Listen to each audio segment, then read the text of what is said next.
Today's show is brought to you by Lovable. Here we go.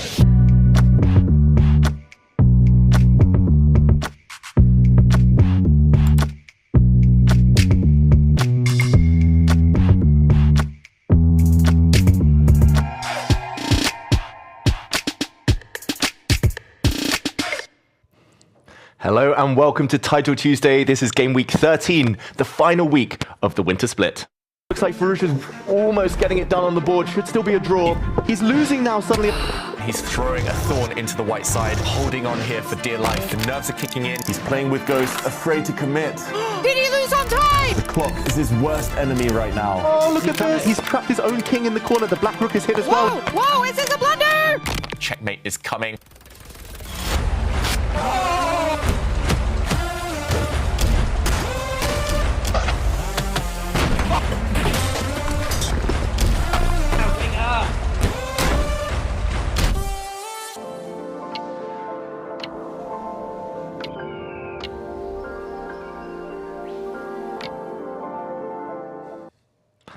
Hello everyone, it's that time of week again. This is Tuesday, Title Tuesday. My name is David Howell and I'm joined by two fantastic chess players today, both known for their attacking styles, for their love of the King's Gambit. First up, it is Ginger GM himself, Grandmaster Simon Williams. Simon, good to have you back with us. Great to be back, David. It's always fun in the Title Tuesday studio, so it's going to be some really good action today, I feel. Hopefully, and we're also joined by Candidate Master Jon Christian Hort. Today we're going to call you JK, if that's okay. That's okay. How are you feeling about today? Are you ready to get going? I'm ready to get going. Another Tuesday, another tournament. I'm looking forward to some dirty 5+0. Exactly. We're used to dirty flagging by now, but we actually have to start with a word of congrats for this man, Simon Williams, winner of a big Open tournament recently in Alta in northern Norway this past weekend. Simon, how are you feeling? Talk us through what we're seeing here. I'm feeling good, yeah. So I played a tournament in northern Norway, and it was one of the most incredible tournaments I've ever played. I mean, it's right up on the sticks. I think it's the most northern, they say, northern town in the world, with population over 10,000. There I am chilling out. And they had ice hotels. I mean, just look at the scenery there. It was right in nature. And this was today. David took me tobogganing, and that was quite some experience. I might have a bad back after some of these activities. Maybe not really built for a toboggan, I feel. But there we go. It was, yeah, I ended up in the trees a lot. Let's just put it that way. But I mean, what a place Norway is. There's plenty to do here, right? Plenty of different things. I mean, it sounds like you're winning on and off the board, Simon. It must have been a unique experience. You played fantastic. Tell us about the chess itself. Yeah, it was. I mean, I think one of the great things of chess, it gives everyone the opportunity to play different people, play different age groups, play different religions, play different anything. But it's all the same over the board, which is great. It just levels things. There's nothing else like chess where everything, doesn't matter where you come from, where you are. And the opportunity to go to northern Norway was fantastic. You know, I mean, when else would I go to northern Norway? I wouldn't. There's no offense to northern Norway, but I'm very happy I went. And it was just brilliant. I mean, the people were very nice, the scenery was great, and the chess was good. And yeah, you get a chance to travel with chess. Yeah, and Jon Christian, you know the scene here. Simon was up against some of the finest in Norway. Yeah, some of the top grandmasters. How impressive! I'm quite impressed. He can really fight still. And you played with some really interesting openings, some really dodgy openings, but still really fun games. So I was really impressed by your play. I have to say. So congrats. That beer is owed later. Thank you very much. And did you see the Northern Lights, by the way? No, I didn't. No, that was only a little bit, but it's maybe one of the most famous places in the world to see the Northern Lights, but it was too cloudy this time. Okay, yeah. We did everything else except see the Northern Lights. So yeah, but it was still a great experience. And from the strongest tournament in northern Norway to one of the strongest tournaments in the world, Easter is soon coming, and in just a few weeks it's the Candidates Tournament. And I want to pick your brains who do the two of you think is going to win the candidates this year? These are the pairings for round one. Oof, I feel like this is such an open tournament. My heart wants to say Hikaru, but I think my brain says Caruana. They play each other in round one? Yes, they do. And I feel like maybe this is the last chance for the, let's call it the old generation to really strike. So I think it's going to be someone from the older generation, let's say, instead of the younger. But yeah, let's see. I feel like it's a really, really open tournament. Yeah, I mean, my heart kind of says Caruana. So I'd love to see Caruana have a chance of being world champion again, because obviously he's fought for the world championships many times. Well, I say many times. He's fought against Magnus Carlsen in 960 and in classical. And as you mentioned, I think it might be his last chance, maybe, because all the younger generation is coming through. I think as an outside bet, Sindarov, I've been really impressed with his play. So there'd be kind of my two picks if I had to, just outside and inside. But yeah, and also if they play Gukesh, Gukesh is not dominating as much as Magnus did. So there's a real chance to become world champion here. Yeah, we have 3 players in their 30s. We're all of a certain generation now here in the studio, and we have 5 players in their 20s. So it feels like a real generational clash. I'll stick my neck out and say, well, also maybe Caruana, but I'll say Wei Yi as a dark horse. Yeah. Just if you poke the bear, he tends to poke you back. My heart kind of says Wei Yi. He's one of the nicest guys around as well. So just really nice guy. So I'd love to see him do well. Yeah. Yeah, so this will take place over Easter in just about 4 weeks' time. The tournament will kick off. We all think that Fabiano Caruana might be among the favorites, and he was actually our winner here last week in Title Tuesday. He won Game Week 12 after a bit of heartbreak in the Chess 960, the Freestyle Chess World Championship final. He bounced back, and that brings us on to the leaderboard here at Title Tuesday, where it is players like Fabiano Caruana who have been moving up. Here we see the overall leaderboard across the 2 splits so far. Magnus, of course, Denis Lazovic, Alireza Fruja have already qualified for the Esports World Cup on the back of their performances at last year's Esports World Cup, also at the Speed Chess Championship. Hikaru, with 157 points, looks pretty safe. Looks like he'll likely be there as well, joining them. But after that, it gets quite packed. It gets quite busy. And if we check out the split standings just here for the winter split, I want to ask your opinions, guys, because the top 8 qualify for the Global Chess Championship, one of Chess.com's flagship events. And I'm not sure whether they are aware, whether they know it, but that comes with a lot of money and potential qualification again for the Esports World Cup. So who do you have your eye on the most here, Simon?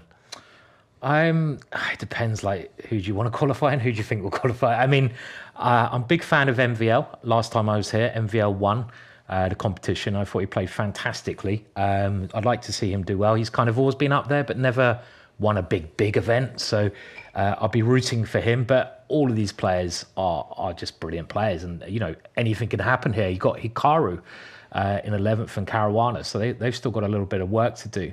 But yeah, I hope MVL gets through there.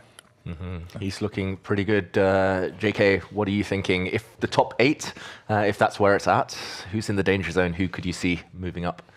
Yeah, no, I think it's interesting. We see that Magnus is such a clear lead, like he has been in Split 1 as well. But, I mean, below Magnus in this type of format, it's so open. Like, all of these players are so good. All of them can potentially win a tournament or 2 tournaments and gather a lot of points. So I feel like all the players that we see here, from Duda on 2nd until Zhang on 13th, it's like they're all so good and have the potential to win. But yeah, what to say? Caruana, Hikaru, it's hard to write them off. I guess they can do well. Also, Keimer, Sindarov, yeah, Lazovic. I mean, so many good players here. But it's an open field. Yeah, an open field. So many good players. Let's see if any of them have signed up so far with just over 5 minutes to go. Okay, talking of open field, it looks like a strong field. Magnus, Hikaru, Wesley. So rare to see Magnus coming this early. Arjun Erigaisi, Fabi's here, of course. They want the Esports World Cup. They know that this is a big year ahead. Yeah, now that the Winter Olympics is finally done and us Norwegians have no more medals to take, then we have to turn over to chess and hope to see that the dominance can continue. Are you surprised that Simon didn't win Olympic gold in the Winter Olympics for his efforts? I don't think that's that surprising. I mean, you saw me go downhill there. I mean, pretty quick going downhill, but yeah, not really my sport, Winter Olympics. Sledge and Bob is both some Olympic categories. I'm not sure if you would be good at those, but perhaps. We'll start training now. Yeah, exactly. Time to retrain. Okay, so we've talked about some of the players who are playing for those global championship spots. If you had to pick an underdog, if it's not going to be Magnus or Hikaru this week, let's try and place some wages. Okay, so I went last time I was here. I went for Arjun, so I'm not going to go for him again. Oh, you were close though. I think he came second, right? Yeah, he did. So it wasn't a bad bet.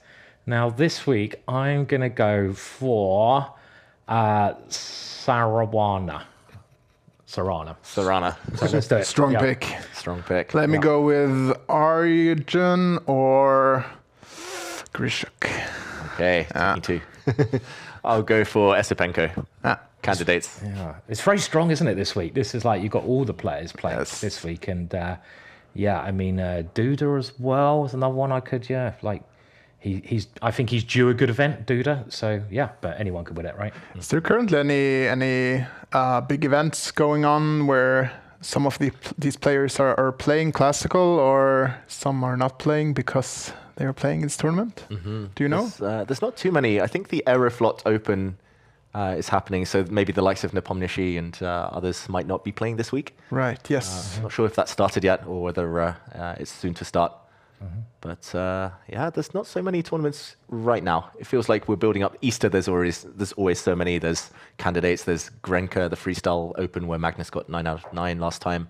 The Reykjavik Open, lots of big tournaments. So this is the perfect time for them to concentrate on online chess. Yeah. Simon, what are you most looking forward to this week?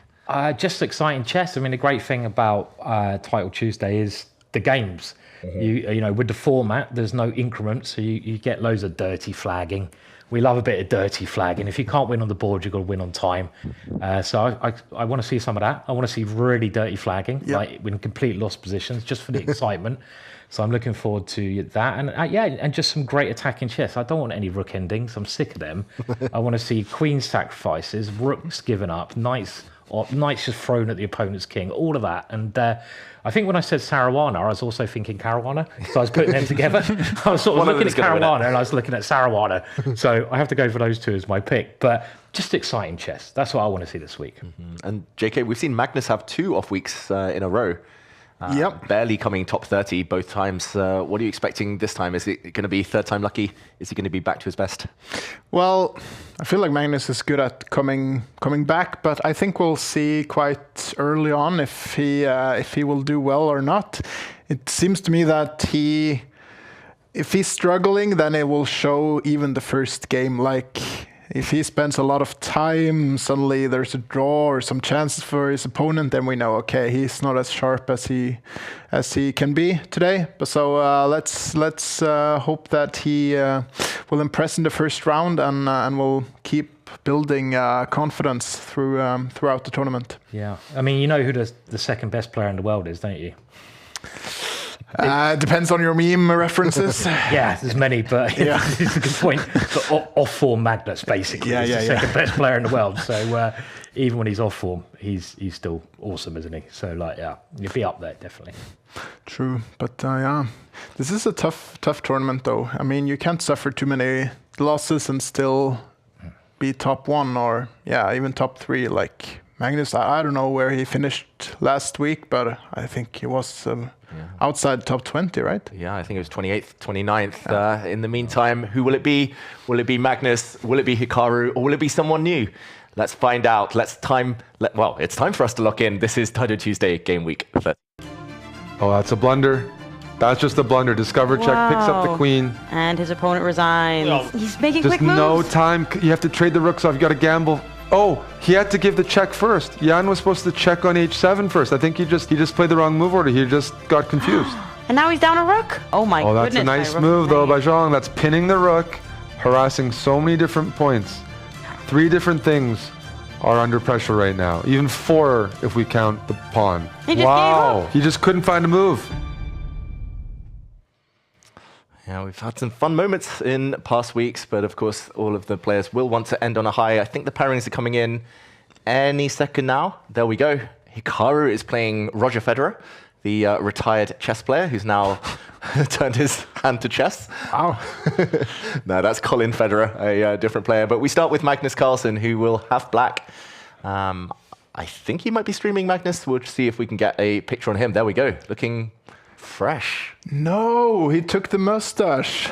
Oh, what happened there? The world is disappointed. Yeah, Oh, this is- no. this is a big change, right? So, and you used to have a nice moustache, I seem to remember, right? So, That's only November. only November. Okay. Yeah. Right. Interesting opening, though. We have, what do we even call this? It's not a fried liver, it's... Well, it's a 2 knights defense if black doesn't allow white to sacrifice a few moves ago. With the knight, that would have been the fried liver. And okay, Magnus is a pawn down. He's sacrificed. And yeah, this is a very ambitious variation. Black gets a lot of time, a lot of tempi, but it is a pawn sacrifice. What do we make of this? This is so computer engine friendly chess. I feel like it's so hard to play precise in this position, which you need to do because black is sacrificing a pawn, but he gets some activity. But there are so many strange. I've seen like people play this in classical, and these positions are so strange to me. Yeah, it's really weird. I mean, just White's moves. White's putting all his pieces on the back rank and then playing h4 and putting that white knight on the right-hand side of the board. I mean, the evaluation bar loves White's position, but it's not that simple. I mean, Black's pieces can fly into the game, and that bishop moves again. And with Black's knight on f4 on the right-hand side, there's always going to be some problems with White's king, I feel. So, you know, in quicker speed, I think you want to be attacking, really. So you want to have the initiative, and Magnus has that at the moment. But OK, it is a pawn, and he's got to play accurately. Yeah. It's easier. Often said that it's easier to attack than defend, especially in quick chess. But yeah, I feel like Magnus is taking some risk playing this as well. What do you think? Is he in any trouble here potentially? I think he's okay at the moment. I mean, he's still got the easier development. I mean, I expect he's just going to move his knight maybe into the center now. Yeah. And White's got this problem of, okay, if White castles, it may be safe there. Black has the extra space. Those 2 black pawns, they can always, especially the one in the center, can move forwards at some point and create some problems. So it seems a normal position for this very unnormal position. Does that make sense? I don't know. Yeah, it's normal for the unnormal. So it's interesting though. Yeah, unbalanced. Sense. And I actually used to play this a lot from the black side. I used to be happy to give up a pawn when I was younger. Like you said, it's computer variations. I could study more and work out more. But I don't know, the older I got, the more I was reluctant to sacrifice pawns. And it's kind of gone the opposite way for Magnus. The older he gets, the more happy he is to just give away pawns and play positionally as if nothing happened. And now his knights are coming in, and there's a real soft spot. Oh, really? Yeah. I was expecting White to bring the pawn down up to c3 just to block everything, but now, I mean, that's a juicy square on d4, right? Yeah, I mean, he's probably going to still move there on the next move, I would have thought. I mean, this must be his idea. Get them there it goes. Knight into the center. Black's knights are very now, nice. where do you put the queen? Because if you go to d3, then there's knight to b4, right? So maybe you need to go back home to d1, but... That doesn't look nice. I don't know, f5, queen h3 even? I'm looking at... Oh, let's go. Yeah, oh, but the computer does not like that move. I mean, look at that evaluation. It's totally changed. I mean, Yeah, this reminds me of last week. I was like suggesting some bad attack, and then Magnus went for it and lost. Or no, it turned into a draw in the end, I think. But still, it wasn't really healthy. it's a big threat here, though. I think Black is threatening knight to f4, and knight to f4 now. Yes. Can he play it? This is the threat. I think And then White's knight falling straight f3 to it. afterwards? Yes. Yeah, I think so. This is a killer. Nice. Look at those Very knights. nice attack. Beautiful. Simon, we can see why you won the tournament in Alta. We can see that Magnus was watching those games. He's going to land a checkmate. He's going to win a queen. So sharp. Let's hope he wasn't watching those games. It's not going to help him. But this is, it's just a nice move. And you're trying to divert the pawn in front of black's king away so the other knight can come in. And queen and knights, they coordinate so well together, don't they? And this is a good demonstration. Yeah, so white has to give up both knights, take the one knight and then take the other. And then, honestly, I think it's resignable because you have basically no activity at all with your pieces. But I mean, you can try to keep on fighting, but the Magnus is going to win this 100 times of 100 against anyone, I think. Yeah, pretty much. And I do like the Superman top though, that he's rolling there. So it looks good, but he's going to need more than that in this game to save it. It is a whole queen, and the white king is still very exposed as well, right? So it's not just that. He has to move the king. And I mean, would he win it 100 out of 100? Maybe, yeah. What if he was playing himself? Maybe 99 out of 100. He's playing Stockfish, maybe only 80, 90. Maybe 20. You're right, yeah. Yeah, I don't know, maybe less. Stockfish are so strong, yeah. But, it looks like a good start. Oh, look at that move. That's brave. That's really brave. Yeah. Just opening up, okay. Magnus, brave man. No fear. He has said it before. His favorite moves are like really counterintuitive, either sacrifices or things like this, walking into a discovered check. He doesn't care. He sees no ghosts. Yeah. There's really no good discovery checks, luckily. Okay, so queen h1. No, okay, so you can give up the queen for rook and knight. Oh, you probably could, though, and you'd still be winning. I mean, this is a safe way of doing it. I mean, visually, it looks a little bit scary because the black king's in the middle. The white rook is lined up. Castle's queenside. I love it, David. Go on, do it. Yes. Great minds. Yeah. I once castled a move 37 as black against Grandmaster Hammer. Nice. But here, it's only moved 26 for Magnus. Still the late castles. Yeah. And now his king is safe. Now he's going to go and pick up something. Yeah, maybe white has to move the king to the right-hand side just to try. But that's a very slow move to play. There's also checks, and it looks horrible. Yeah, really horrible. Yeah. So, and the time situation is not much better. So do we think Magnus is on form today on the basis of this game? Is it too early to say? JK, you said you could tell as early as round one? Well, I think at least this builds some sort of confidence, or I think Magnus is having a good time, which is a very good sign for Magnus. So if he has a bad time when he's playing chess, then he tends to play worse, but that's the end of it. Yeah, picking up the rook. Double attack, and Magnus Carlsen beats his 12-year-old opponent, moves on to round two. And here we have Hikaru just in time to catch him winning. Nice to see his opponent smiling, enjoying the process. But white was multiple pawns up there, about to trade off the knight for the bishop. That is a 4-pawn advantage. And okay, looks like we haven't had many surprises in round one so far. The remaining games, it looks like they're all going in the way of the favorites. Just at the bottom, I do see Dmitry Andrakin, who won a few weeks ago. He won Title Tuesday. He's dropped the full point. But other than that, it looks like, as expected, the results. We jump into Wesley So, just the closing stages of his game. Massively better. He's now 2 pawns up. Yeah, I mean, I don't think you can even checkmate yourself here. I mean, you've got to be... The black king looks like it could be in trouble because it has no squares, but white can't bring any more firepower. He's got to put his king on h2 and pray. This is the only thing, but no, it's too many pawns there, 2 pawns up. And a massive time advantage as well. Simon, you're being way more enthusiastic than I thought, considering it's a rook endgame, and you said that's the one thing you didn't want. Well, I've got to do my job, haven't I? What can I do? I mean, I didn't necessarily want this, but it's like, got to make it interesting. And I mean, it's just a matter of technique here. The white king is now got no good squares, so it's lost now. Yeah, it's maybe. Yeah. Rook f1 incoming. Yeah, and this is a very common idea to win this rook f1 using the skewer on the white king and the white rook. And there we go. Hello, Wesley. Turn your head. And Wesley's feeling a bit shy today. And there we go. Nice win. So, yeah, from Wesley. Yeah, classic Wesley. So, very, very good technique in the end stages of games. And he gets the win with black. It looks like Nihal Serena's going to win any second now as well. Bortnik doing the job too. Okay, it looks like everyone we mentioned before the tournament started, they're still on 1 out of 1. Yep. Good start for all of our predictions. And yeah, I think the early rounds, they're just about avoiding accidents, right? Like playing yourself into form, just getting the job done. Even if it's ugly, just getting the result. Yeah, and David, you've done loads of these events. I mean, what's normally the winning score out of 11 rounds? So there's 11 rounds. Is there a score that constantly is the score they should aim for? Yeah, 9.5 tends to be the magic number. Sometimes more.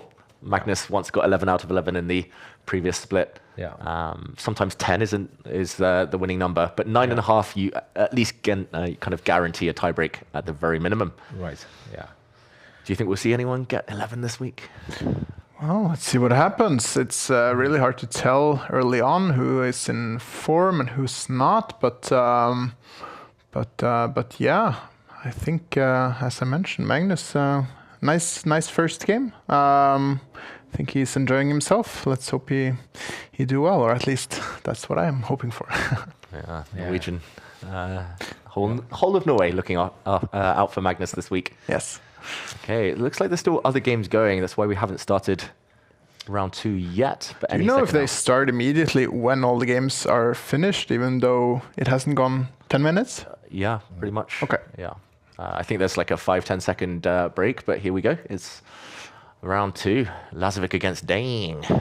Dang. Yeah. All some interesting pairings. And oh, he's playing the Panda. yeah. Okay. Sobol, a candidate master from Ukraine against Hikaru Nakamura. Hikaru, he's another one. We talked about Magnus's kind of lack of form in Title Tuesdays just the last 2 weeks. I guess everyone's allowed an off week or two, but Hikaru, he's really struggled this split. Not in that top 8 we talked about earlier, yet to bank his spot in the Global Championship. Didn't do so well in the Speed Chess Championship. What do we make of first his opening choice, but also his chances this week of bouncing back? Well, he has got the big candidates, I guess, which his mind's on at the moment. But he's always potentially going to have a good chance of winning Title Tuesday. When he's on form and calculating well, he's incredibly strong. He's nodding his head there. I'd like to know what he's dancing to. Do you reckon we know any musical choices? I think this is his way of giving himself some confidence and trying to get into shape. Like, I got this. I feel like this is his one, his nodding says. His opening's weird though, isn't it? Yeah. I mean, I'm trying to he's brought his queen out, he's brought his pawn out. He's done 2 things that you're not supposed to do at the start of the game. You're not supposed to bring your queen out, and you're not supposed to play weird pawn moves. Now he's moved his bishop twice. Is this Hikaru playing, or is it Hikaru Poster here? It's very, very peculiar moves to my eyes. Yeah, a bit speculative, this type of opening, but the thing is, you really need to play precisely in order to take advantage of this type of play. And I feel like a lot of these top grandmasters, they know when to play a bit speculative and try and break the rules and get away with it. And well, let's see. I feel like White's last move was maybe not the most precise, and now maybe he's gonna just grab a pawn. Is that even? Whoa! I wouldn't do that against Simon. I didn't know you were. You see Hikaru's reaction there. He has the same reaction as you. I didn't know you were the greedy type. Well, so I thought you'd like giving up pawns rather than grabbing. Well, I do, but I know that Hikaru tends to. He likes to take a pawn here and there and just try and untangle from maybe a struggling position. I don't know. Yeah, I mean, if you can grab a pawn and get away with it, then you should do. And I think he's if he can finish his development here, get his bishop, maybe even castle queenside, then he'll be very happy. So if I was White here, I'd be looking at doing something immediate, really, really quickly, because you don't want Hikaru to get castle. I think he'll be fine. So what immediate things can we do? Maybe we can use the knight in the center. Right, so if black goes bishop, if Hikaru goes go bishop b7, then there was knight f5 perhaps? Oh, even knight b5, yeah? Yeah, one of these two moves. So he goes here, development. Yeah. We try and figure out what Hikaru is listening to? Yeah, let's do it. Yeah, if we can. Oh, can we hear? We just hear some clicks. No. We don't know. What do I want to play here? Let's go queen f6. Something a little bit different.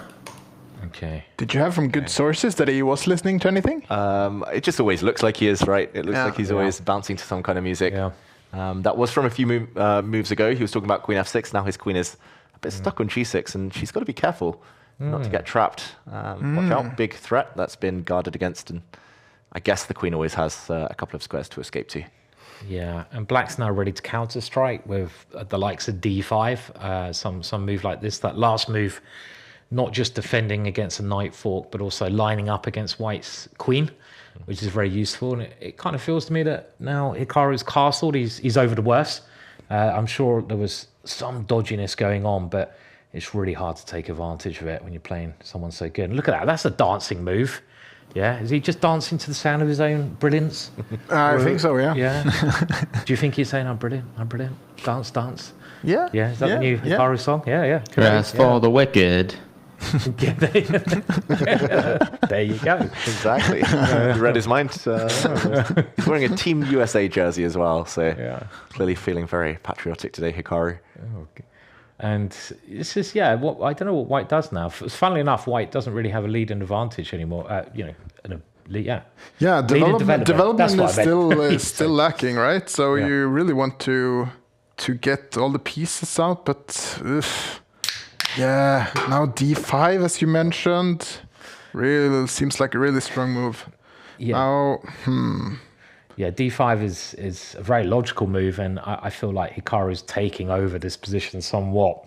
White's piece is all a bit cramped now. They're much more active earlier when they're ready to spring, and they're a little bit like on the back rank. And if that bishop now comes to maybe, I don't know, just b7 or something, it looks nice for Hikaru. I love his rook in the middle. Great piece. Yeah.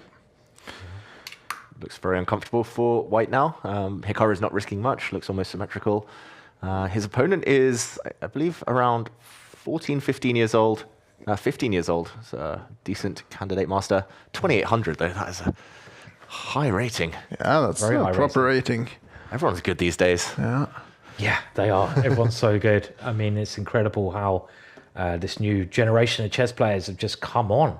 I mean, 2,800 at Blitz at that age, 10 years ago, he'd stand out as being one of the best in the world. And obviously, he's a brilliant player. But this position now, look at the black knight hovering around white's king. And maybe the H pawn is threatening to move up to get rid of the knight on G3.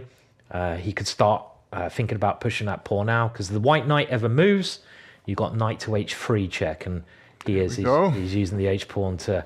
It's not like me to start using the H pawn there. Very, very, very rare idea. I actually had a stopwatch on, and it took you 17 minutes of the tournament to mention Harry the H pawn. That's quite a long time, right? Yeah, exactly. I New normally, record. first 30 seconds, I'll be mentioning old Harry, and all of black's pieces. They're just coming into the game, aren't they? Nicely here. So big advantage to Hikaru. He's got a nice time advantage. There's a minute up on the clock, and white is on defensive. I mean, it's not game over. White still has this compact position, but just no activity here. Would you move forwards to the knight into the center or backwards here? I think he would want to move forwards, but then again, okay, it is tempting to try and remove this knight. If there's no knockout punch here for black, if the queens have to come off, there we go. Okay. Then maybe some chance of survival, although black has two big threats, right? H3 to break open the diagonal, and also the rook was coming in. Okay, it's not over. No, still fighting. No. It's now getting near the ending, a lovely rook ending, which I'm very excited about. Okay, targets. JK, it does look like he's broken through. Yeah, I was going to mention earlier that white had a solid position still and not too many weaknesses, but Hikaru's pieces were just too good, too well placed, and white had no activity, and now he's he's trading everything down into a one pawn endgame, which is maybe a bit surprising. I wouldn't be too certain about this going into it with black, but I mean, I know I should have good chances, but... I guess it's the fact these double pawns, right? They're just, double pawns, especially as more pieces come off the board, become really bad. One pawn blocks the other one. Black's got this pass pawn.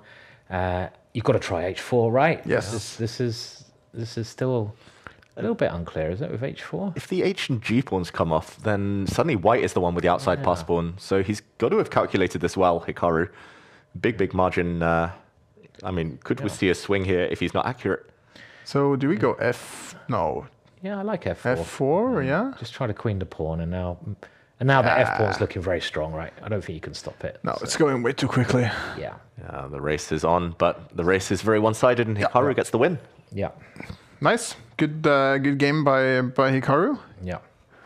Okay, very professional from Hikaru. We go to Fabiano, though, and looks very different on this board. He's actually a pawn down. Computer says equal. Queen's coming off now, but what do we think? 30 seconds, is that enough for his opponent? No. These positions with rook and opposite color bishop often tends to go for a very long time because, well, both players kind of have an attack. You attack different squares. Black attacks now the dark squares, whereas white can attack the light squares. And so you can kind of go on forever. And as we mentioned before the tournament, this is a typical dirty flag position where you just keep on moving, and well, lots of life in the position still, even though very few pieces. Ooh. Yeah, I mean, I don't understand his G4 move. I mean, you've got to, okay, now you can't win with your pawns. Oh, look, he's tricked him. Oh yeah. Oh, he had it all planned. Checkmate. Checkmate ends the game. That was genius from Fabio, I've got to say. That was really clever, right? Bringing the king in like that. That was, yeah, very, very clever. Giving up a pawn to play for checkmate, that is incredible. And here we see Nihal Saren. He's dead lost, and it looks like he's about to be checkmated, but his opponent only has 2 seconds left. Can he hold off? He gives a check. Oh, no. Oh, 1 second, it's checkmate. Oh, he tricked him. And he's going to win on time here, surely. That was a dirty flag. We love it. Woohoo, the first dirty flag of the day. Mate in 5. Yeah. That was such a cheeky, guilty smile from Nihal. Yes. That was like, I dirty flagged you. Yeah, so it was literally, 5 moves away from mate. That's heartbreaking. Yeah, it About is. to make a new queen. Yeah. But okay, the last result comes in round 2. Any surprises? It looks like results are all alternating. I think 0 shocks on that whole first page. The favourites winning every single game. yeah. 2 black wins in a row at the bottom, but that's because we saw a seed drop earlier. And okay, round 3. All right, let's go. New round. Go. More chess. Okay, more chess. We see some big pairings. It looks like Grandmaster on Grandmaster action on most of the top boards now. Here we see Enriquez Viagra against Magnus Carlsen. And yeah, this is going to be a fun one. Can Magnus keep it up? Keep up the winning streak? E4, E5 again. We're seeing some serious openings in D3. What is that? Mouse slip? No. Yeah. D3 is just like, okay, I'm not going to do any theory. I'm maybe going to play with the back pieces. It's like old man's King's Gambit. Old man's key, delayed. This is the kind of King's Gambit I should play. Yeah. But it can't be a way to try to get an advantage. It's kind of like a reverse, like Petrov or something, like something like that. Philidor, sorry, yeah. Always get those ones mixed up. Well, But it's, I mean, it can't be bad. The question is just, is it really ambitious? Maybe it's a bit... how should you beat Magnus then? I mean, like, Magnus is the best player in the world. I think everyone agrees that, especially at these quicker time, well, at all time limits. And he's dominating, you know, as we see from the score group. What should you do when you play Magnus to beat him? It's beyond our pay grade, Simon. Yeah. If we knew, we wouldn't be sitting here. I mean, I think you just have to attack him. Like Fabiano nearly did it at the freestyle chess championship. Many players have succeeded in mating him once, but over a long tournament, over a long match, it's very tough. You just have to avoid endgames, avoid long, slow, blocked strategic battles. Yeah. Yeah, well, I mean, Magnus can often play these dodgy openings himself if you just play normally, because he likes to mix it up a bit. So I feel like if you just play normal, try and play the best moves, and then Magnus does something dodgy, and then you go for his king. That's like Provoke him. Provoke him. Yeah. I think you're right. It does seem like the games he loses is when he gets attacked at some point, you know. So you gotta go for him. I mean, every kind of grind, every kind of ending, he always gets the best result in the position. He's fantastic. But looking at this position, I do prefer white. Definitely. I think somehow this opening has worked out quite well. And, well, we see a crazy tactic there that Magnus is spending a lot of time here. Yeah, he's lot of time. already over a minute down on the clock, which is a really bad sign. And now maybe there's some tactics in the air. Is there? Well, it could be e5. I mean, but if you're trying to force the issue, but I guess even if you play quietly, this position looks very pleasant for white. Look at white's development. Black's pawn structure is a bit funny. Like bishop g5 or knight b3 or bishop f4. There are a lot of potentially good moves here for white. I like bishop f4 because there is a weakness in black's position. It's the d6 pawn. So why not just try to aim at a d6 pawn and then you threaten that very clever knight b3 that you mentioned. This is also okay, I think, just slowly getting squares. But yeah, they would as well. I mean, you'd take white here, wouldn't you? This is a dream position for white. And it resembles other openings, the Philidor, some kind of King's Indian setup with white here. But okay, this is very quiet. Very quiet. I guess he's stopping black's threat of pushing forward, taking a central pawn. But maybe not the way to punish Magnus in this type of position.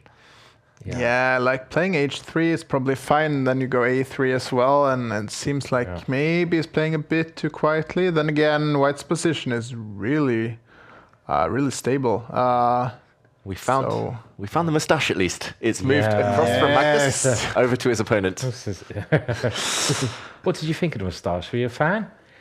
Yeah. No comment. No comment? Yeah, big fan. Big fan, yeah. Had that 70s vibe, didn't it? The dad stash. Yeah, well, it's appropriate now, right, to have the dad stash. So, yes. It was good. I think Magnus's problem in this position, though, is his queenside pieces. Like, you can't move the knight on b8 on the left-hand side because you drop a pawn.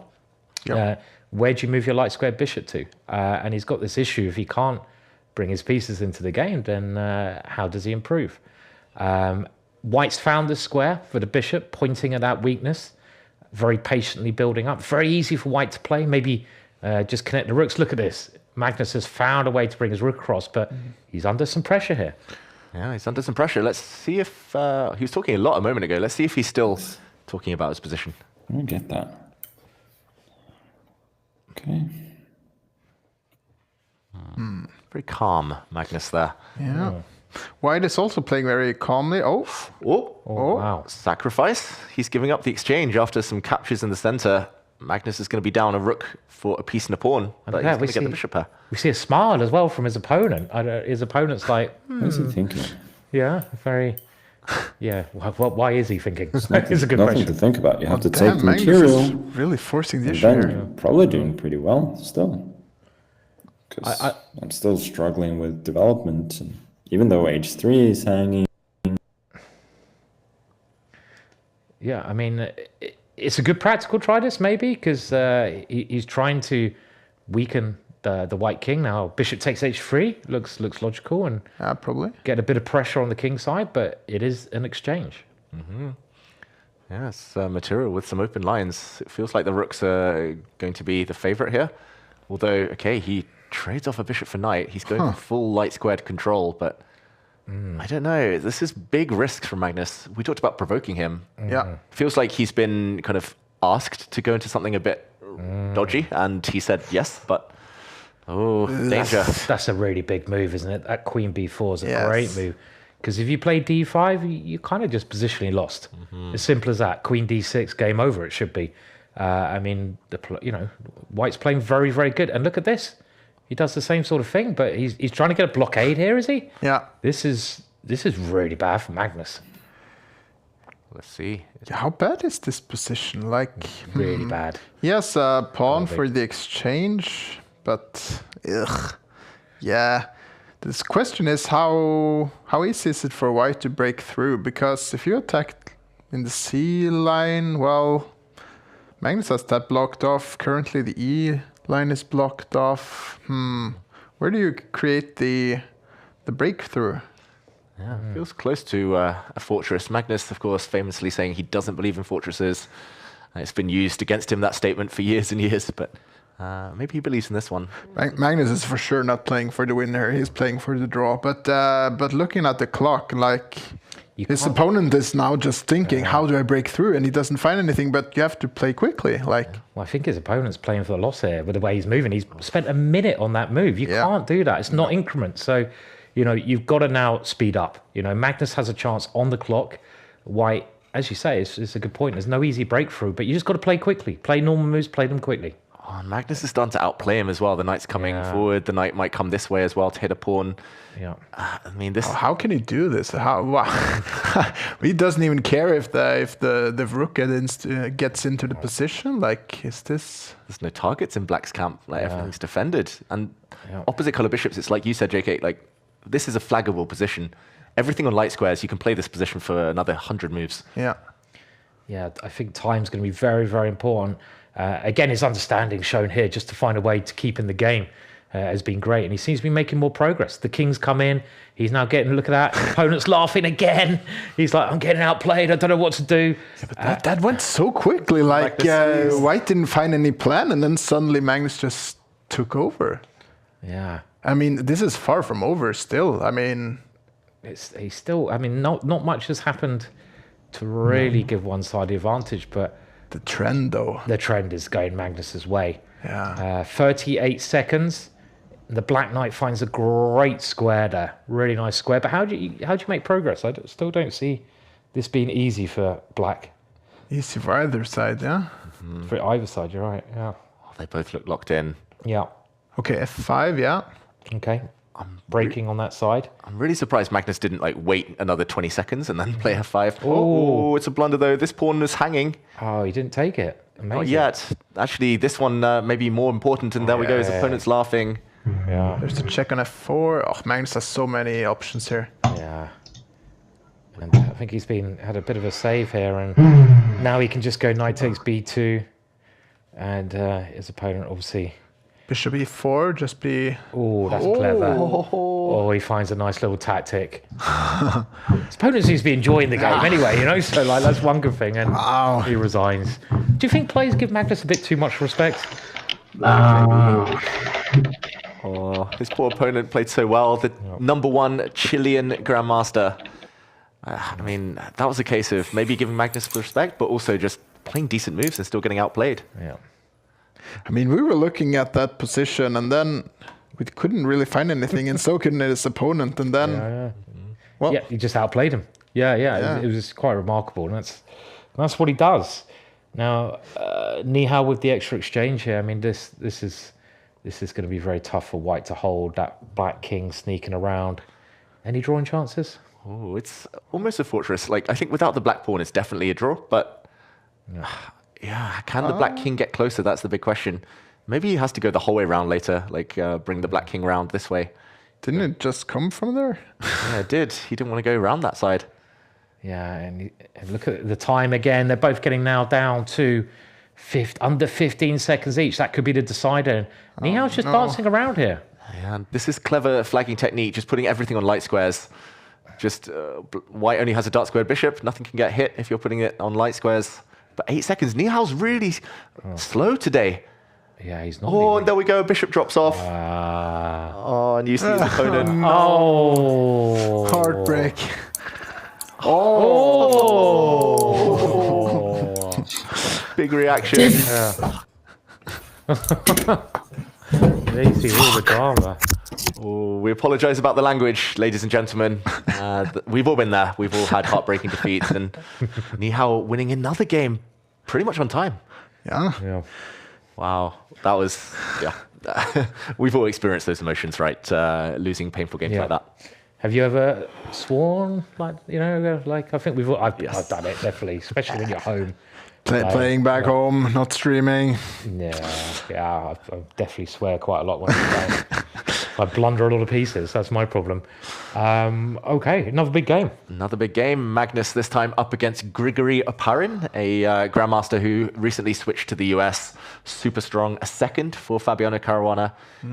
We did see on the leaderboard briefly that Magnus, Hikaru, Denis Lazovic, Wesley So, Fabiano Caruana, and most of the favorites made it to 3 out of 3. So still keeping pace. And this is a Queen's Gambit declined. Yeah, the Carlsbad structure, one of Magnus's favorite structures, where you get a bit of asymmetrical pawn structure and a lot of play for both sides. Carlsbad structure named after a famous tournament in Germany, and the bishop goes back. Simon, he's playing it quite ambitiously though with white. He is, yeah. I mean, this is a very interesting idea. Just probing that pawn on the king side. I mean, it looks natural for black to move that pawn, but he doesn't want to move it. Yeah. He's moving all the way backwards, and it's an interesting strategy, this. The white knight now has quite a nice square on f4. I think this is why Magnus has done this, and maybe that last move was a bit of a mistake. Maybe he had to kick the knight before it had the opportunity to come to f4, because now with that knight coming there, I would have thought it's a pleasant position for white to play. Yeah, Magnus, he loves these positions, the Carlsbad structure with white, with black, like just in general, this is his favorite pawn structure. He always seems to kind of get these longer games which suit his style. Yeah. Big moment to trade or not to trade.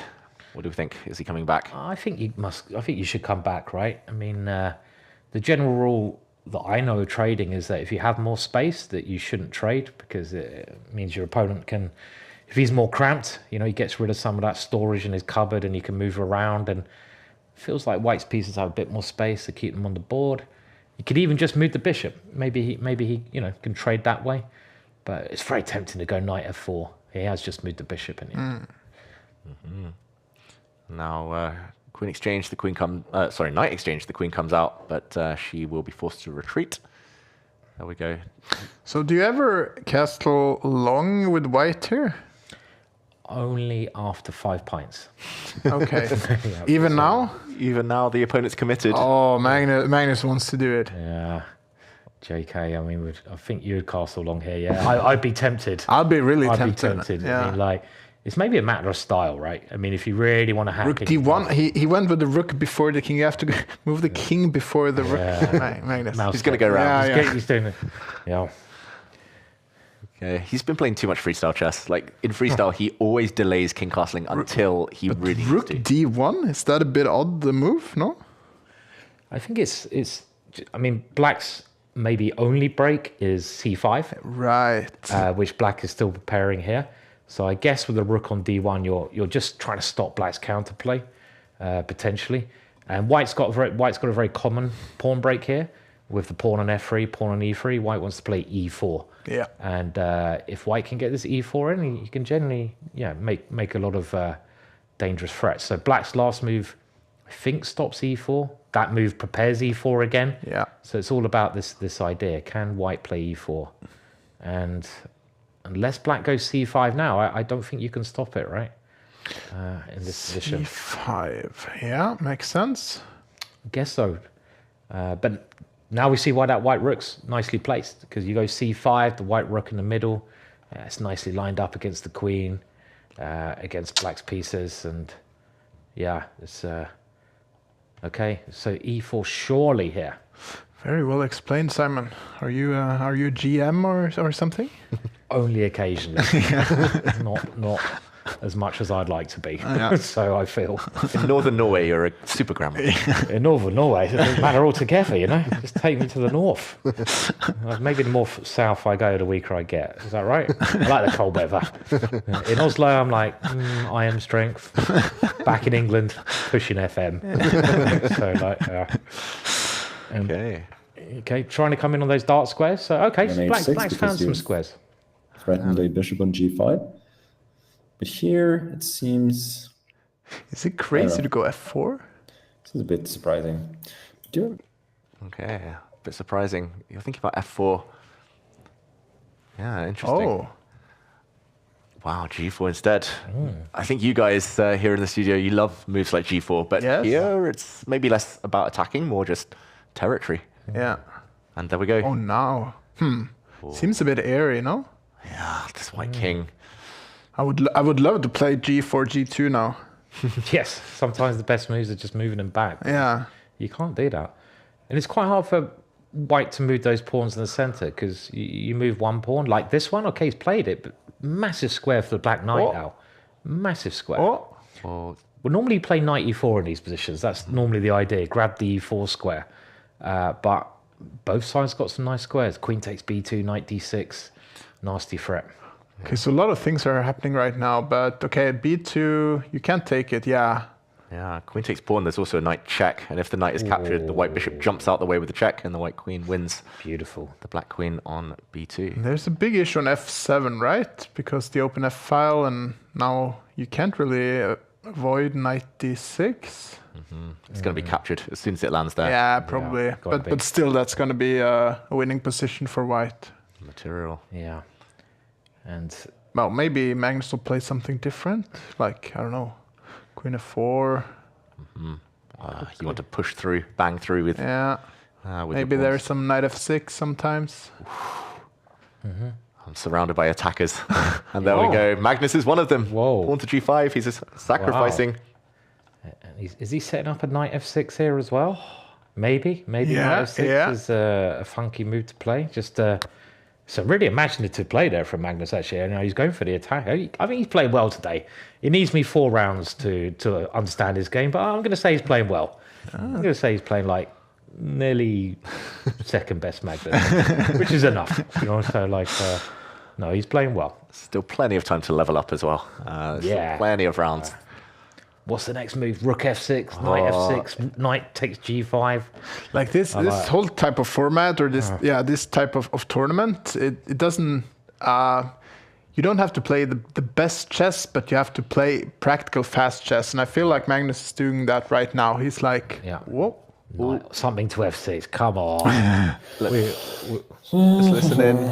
He's seen it. He's getting a bit short of time. Ooh. Bishop c4. Okay. Magnus was talking about bishop to c4 instead. Here. Okay. Knight f6 Anything is should so win, scary. Oh, I mean, does knight f6 just win? Takes, pawn takes, queen h4. You're in the sync side. Problem there. The first time ever. Don't see it. Also just g5, queen h3. Anything. There you go. But this seems very straightforward. There you go. Maybe you can even go bishop h7 here just to be a little bit flash. But okay, queen h4, and I don't think there's any way to stop the checkmate. So I should be playing today. I'll never see tactics like this. Exactly. You're What banging do? form, Simon. What can I say? That'll soon change. The bishop throws itself in the way, but plenty of ways to end this game. You can take it in probably any way. Yeah, take it with the bishop.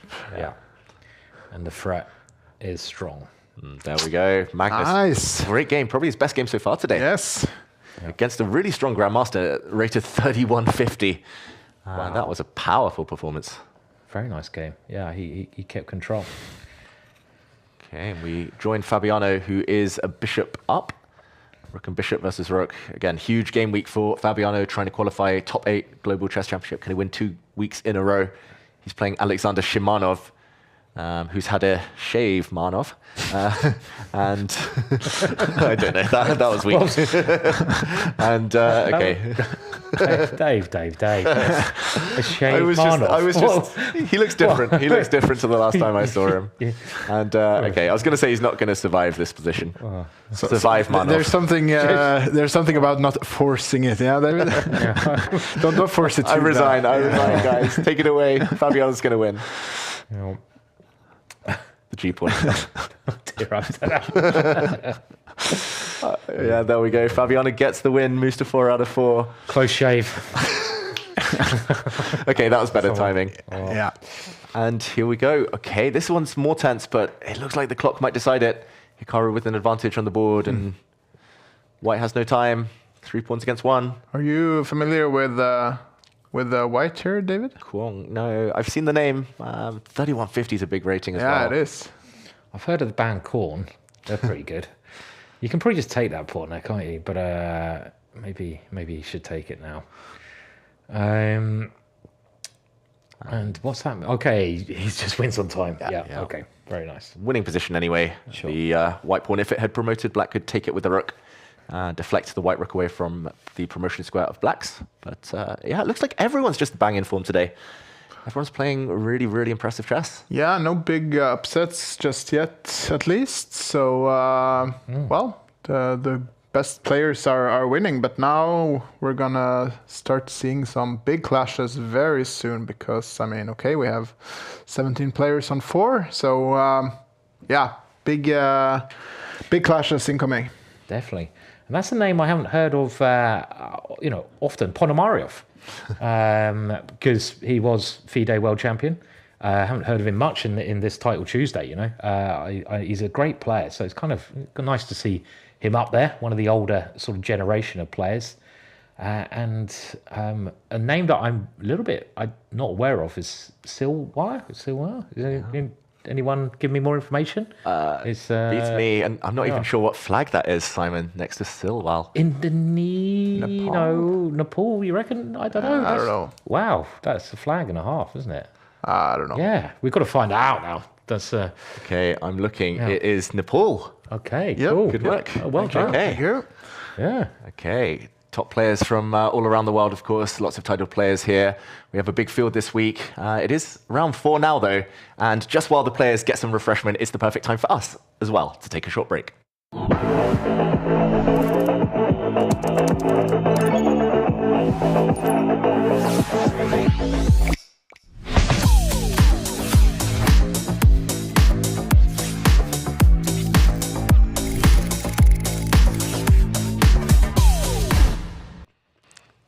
And of course, some fun stuff happening with Lovable, but also fun stuff happening here at Take. For those of you who are familiar and who join us on a regular basis at Title Tuesday, you'll know that we've been talking about the new app. There's been a QR code, there we go, just below me this time, for you to join the waitlist. And we're going to give you a peek now inside the app. This is actually my profile. I won't go too much into my games yet. But here you can follow your friends, you can analyze games, you can do pretty much anything. Lots of achievements as well you can obtain. I'm going to just this once pop into this guy's profile. I'm going to scroll down. You can see actually the games he's been playing in Title Tuesday. There was actually another kind of, if I can go, another game that I wanted to bring up earlier. But let's recap this one since it was one of the games we weren't able to cover. Here we see that he did achieve a brilliant move or more in this game. For anyone at home who wants to analyze your own games on Chess, on Chess.com, you can do this just through the Take app. Here we see a short summary on Magnus's game. I'm going to bring it to the brilliant Knight Sacrifice here. I'm going to click, and it already takes us to that moment. Guys, I should have put you on the spot by asking you what the best move is, but this is a classic breakthrough, right? Knight takes pawn. Knight takes pawn. When in doubt, sacrifice. I love the text here. This is really clever. I mean, I know there's other game analysis about, but it seems like the best I've seen, honestly. The way you can get this text on the moves and get a human explanation, because it's all computer, like plus point something. I don't know what that means. I want a human to explain it to me. So having words is easier for a crappy grandmaster like me. I don't want 0.4. I don't know what that means. So very nice. I agree. It's nice to be told sometimes, nice to be shown. And of course, Magnus breaking through with a sacrifice, bringing the queen in, was able to win his second round game. And a few more moves later, it was checkmate on the board, I believe. There we go. With the knights, with the queen, 4 attacking pieces. He's using those knights and queens well today, isn't he? The first round he did the same, right? So lovely. 2 knights and a queen came in. So very nice. Actually showed that as well. His first game. We can jump to the brilliant move. And here we go. Knight sacrifice, knight f4. Pretty much the same idea with the black knight coming in. And more details to come a bit later in the break. But Take app, go join the waitlist. And you can analyze your own games, follow your own friends. Do pretty much anything. You're on the app, right, Simon? Yeah, I'm not sure you follow me, though. So, am I your friend? I'll follow you after the show. Thanks, Dave.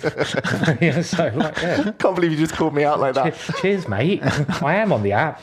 I don't have any friends. Oh, well, such is life. I'm tired of just seeing all these sacrifices that I don't understand. King's Gambits. And JK, we've seen some incredible attacking from Magnus today. Is it just something in the air? Is he just woken up on the right side of bed? What is it? Well, maybe it's just getting into the mood. Well, honestly, it's hard to keep up all of these really hardcore attacking games when you face better opponents, let's say, because then you tend to see more strategic battles, more longer games. So we'll see, but hopefully he can. I hope he will keep it up. More queen and knight. He's been hanging out with you guys, all these checkmating attacks. It's very rare to see, actually. Yeah. No grinds, just pure mate. Yeah, I think the only more aggressive player than me I've seen when we play is you. You're a complete lunatic. You are though. I mean, we played a couple times before. And I'm like, whoa, chill out, man. You know, like, what happened in your childhood? People ask me that a lot. I attack them, so like, yeah. Makes sense. Yeah, but you're a complete hacker, right? Complete hacker. Oh, big. Chess is a fun game, and well, you can try and keep it fun by creating chances. Sometimes it's not so fun when we just end up having a very poor position and lose because of that. But what's the deal in Blitz? It's not like you are risking so much, right? So. I can safely say that I think in my whole chess career, nobody sacrificed their pieces against me as much as the two of you. Like down at the pub, in tournaments, like probably lost, I think, in my case, but yeah. It's always fun. Yeah. It's always fun games. And okay, round 5 about to begin. We see Renato Terry, one of the strongest IMs in the world, against Magnus Carlsen. Hikaru plays Pranesh. Madavi, very strong Iranian grandmaster, against Lazovic. Move Ahead, another strong Iranian youngster, against Fabiano Caruana. Okay, we're spoiled for choice. Move Ahead's quite a good name, isn't it? Is he a move ahead? He's always 3 moves ahead. Always 3 moves ahead. Okay, well, big game here. And Terry's a real talent, isn't he? Real talent. And he's playing quite opening here against Magnus. Knight comes out to F3. You don't have to play C4. This move mixing it up. Now C4 should be the best move. And is this the Baltic variation? Or is that right? Probably. Beyond me, Simon, I've never played this move, Bishop F5, out so early because I was always scared of a queen hitting this pawn. But Magnus is making it work. Sacrifice, queen takes bishop, though. This is the London reversed. That was a trap. Exciting stuff. Okay. And well, who's better, the really strong IM or a mediocre GM? Oh, something's going on. Let's Where's see he gone? Reacts to that. Oh, we can still hear Magnus. Okay. Oh, I thought he's... He probably just found his vase or something. Needed a drink. Oh, he's smiling away, laughing away. And I'm happy. Good to know his mood. Good to know Magnus's mood. And well, often in this type of position, you end up with this light squared bishop with black as being stuck behind your own pawns, and now it's outside of the pawn chain. So, Yeah, I mean, that's the good news. I think the black, and I guess the bad news is that white has this long-term plan on the queen side, which he's playing now, just b4, b5. Yeah. And this can be a little bit unpleasant, you know, with that wedge of pawns, a little bit of extra space. Magnus is having a great time, though. You know, he really is. I don't know what's going on, but he's really enjoying himself there. More than his opponent by the looks of it. Chess is a fun game, right? Por peón por comer así, ¿no? Para que meta un caballo F6, caballo E5. Aunque tengo caballo E5 y caballo G6 es el tema. Something b4, something a5, something b5. Yeah, he thinks he's I'm doing really well here. I like my position. I'm going to crush Magnus, weak player, worst world champion ever. Yeah, man, here I come. Wow, uncanny. Perfect Peruvian. Yes. Yeah, I mean your linguistic skills, Simon. I know it's what you're known for. They are well known. And okay, in the meantime, this position leveled out. I'm not sure I like this. Like, I'm very biased towards nice pawn chains, and it feels like this was the pride and joy for white. Now it's getting chipped away.